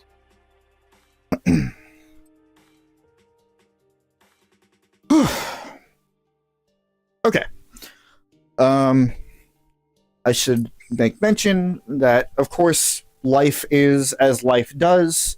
Anything that we say or do can change at the drop of a hat because we don't know what life is going to bring. But this is the ideal for the rest of the week. Pretty short, actually. Tomorrow, I'm going to be doing some more Mass Effect Andromeda with PJ and Rowan. We officially got that started last week. And then Wednesday, I'm going to use as my day off, especially with what I heard today. Because apparently the truck is coming at 6 a.m. on Wednesday, which means I need to be at the store by 8 o'clock. Oh. So I'm working 8 to 3. So I'm just like, I'm probably going to be way too tired to do anything by the time I get home. Yeah, that's fair. Which means that I will probably continue my Octopath journey on Thursday over on Twitch. I've been having a very good time with that, as if the 8-hour streams at a time aren't indicative of that. Even though probably a good half of that, if not more, is just grinding because it's an RPG. And then even more Octopath on Sunday on Twitch, and I will be streaming on Sundays because I do not currently have the means to join NJGSO again, so it's going to be another cycle without being able to join. It's fine. It's fine. Baby steps to try and get my life together. And then next Monday, I think, I don't see why we would be able to, some more Rain Code as we continue the investigation and hopefully get into the mystery labyrinth for this case.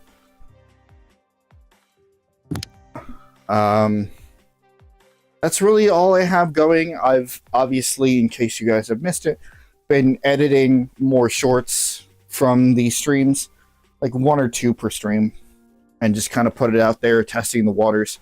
It's been getting mixed reviews so far, but you know, some what's the word? Some interaction is better than none, I guess. Even if it is dislikes. I'm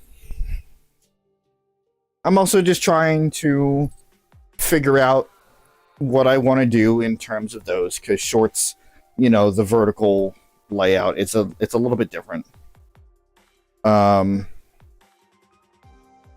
And so yeah, just definitely keep an eye out for that. And that's really about it, because I don't have group streams to worry about right now. That and more is going to be passed over to Chris. Your turn, buddy. I need to pee.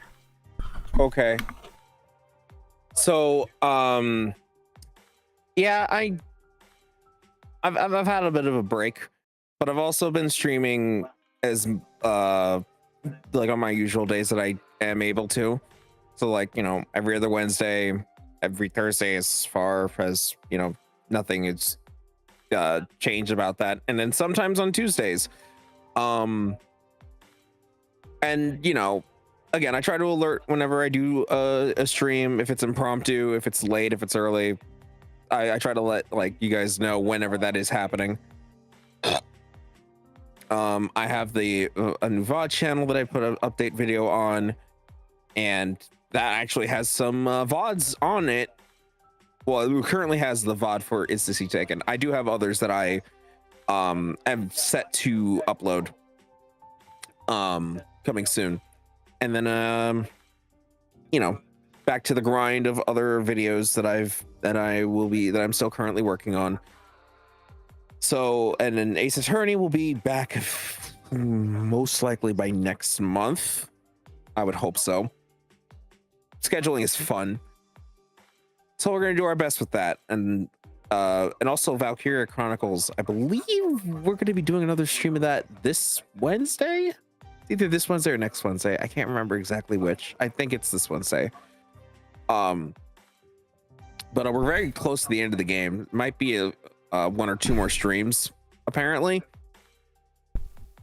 Maybe 3, because we didn't actually get that much done in the last stream because like fucking I got greedy and lost at the end of a chapter after doing so well and then just getting my ass killed and then having to essentially reset half of that chapter again. Fucking oof. So yeah, wasn't great. Fucking felt my hubris in that one. So yeah, more of that. More of Earthbound when I get to it. The legend and myth known as The World Ends With You episode that I've still yet to touch is also there. I'm still working on things. Just keep to YouTube, Twitch, Blue Sky for whatever updates I have. That's all I got. Ready.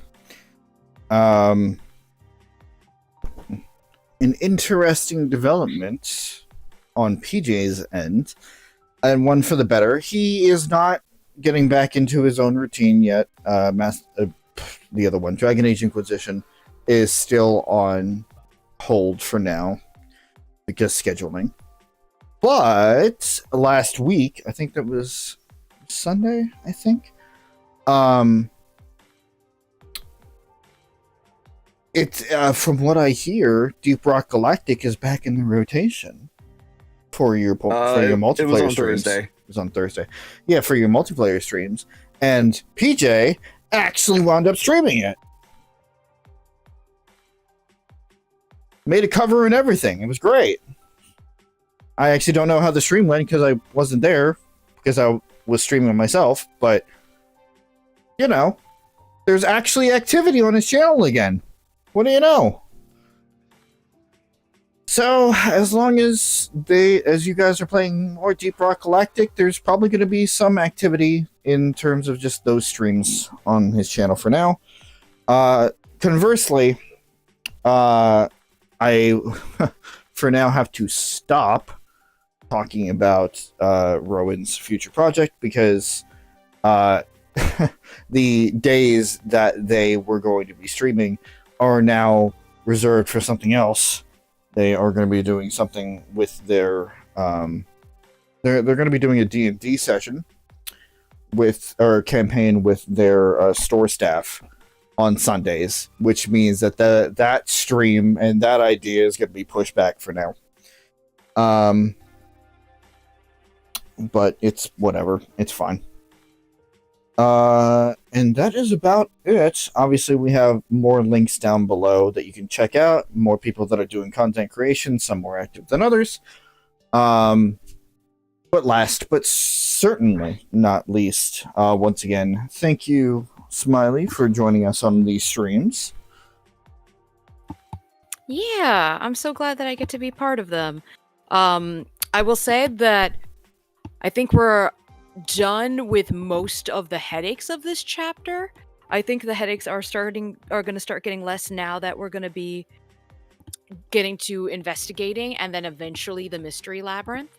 Okay. Yeah, now that we're actually focusing on the case and not Yeah. It'll be a little lesser. It'll be a little lesser. We still have to deal with Shinigami for a bit and then, eventually Desuhiko. But it is going to be a lot more interesting going forward. As we said before, it's just more of a test of endurance than anything else. Just obviously got a little under my skin today, but at the end of the day, one of the ways that I learn is just by what's the phrase? Learn by doing? No, that's not the phrase I'm looking for. It's exposure therapy, basically. It's just like, if you're gonna keep rattling on like that, eventually I will learn to ignore it. It'll take a while, but if she keeps doing that, eventually I'll learn to just ignore it.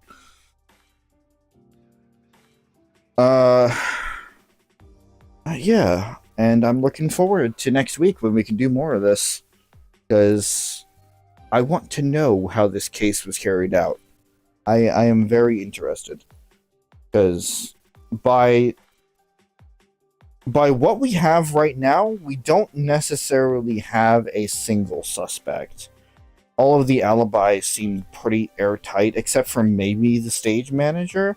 But at the same time, if it turns out that the setup was done before the play starts, then pretty much everybody loses their alibi. And the only other thing that I will say right now, which I will repeat when we do it next time, but I want to get it out in the ether, is that I could also see this being a situation where they were all setting themselves up for one thing or another and kind of wound up biting the dust first. It could be like a 4-way free-for-all, and she just wound up being the first victim of it. That is true. It is possible that one of the girls who is left is the culprit and is out to murder the other girls. But, of course, doing so would probably make them suspicious, because whoever's left standing is, going to be the most suspicious. Potentially. As we've seen from the Peacekeepers, they don't really care. They don't. And the only reason I say that is that, Kurumi mentioned that they were kind of more chummy before Aiko's death.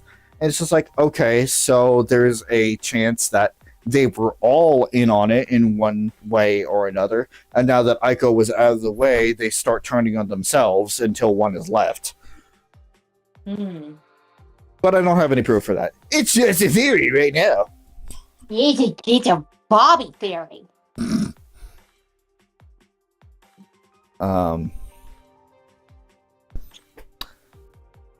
Anyway, yeah, that's it for now, though. Thank you guys for watching. Thank you guys for joining. Whether you have been lurking in the audience, whether you have been active, and I haven't seen it, but I'm assuming that anybody else would have seen it too. Or you're watching in the future. It's always very much appreciated. If you do not want to join tomorrow for some more Mass Effect Andromeda, or one of the 2 days, Thursday and or Sunday, for some more Octopath over on Twitch, we will catch you guys back here next Monday for some more Raincode Plus. But in the meantime, we're going to head on out. Enjoy the rest of our nights. Hope you guys do the same. Have a great night, everybody. Goodbye.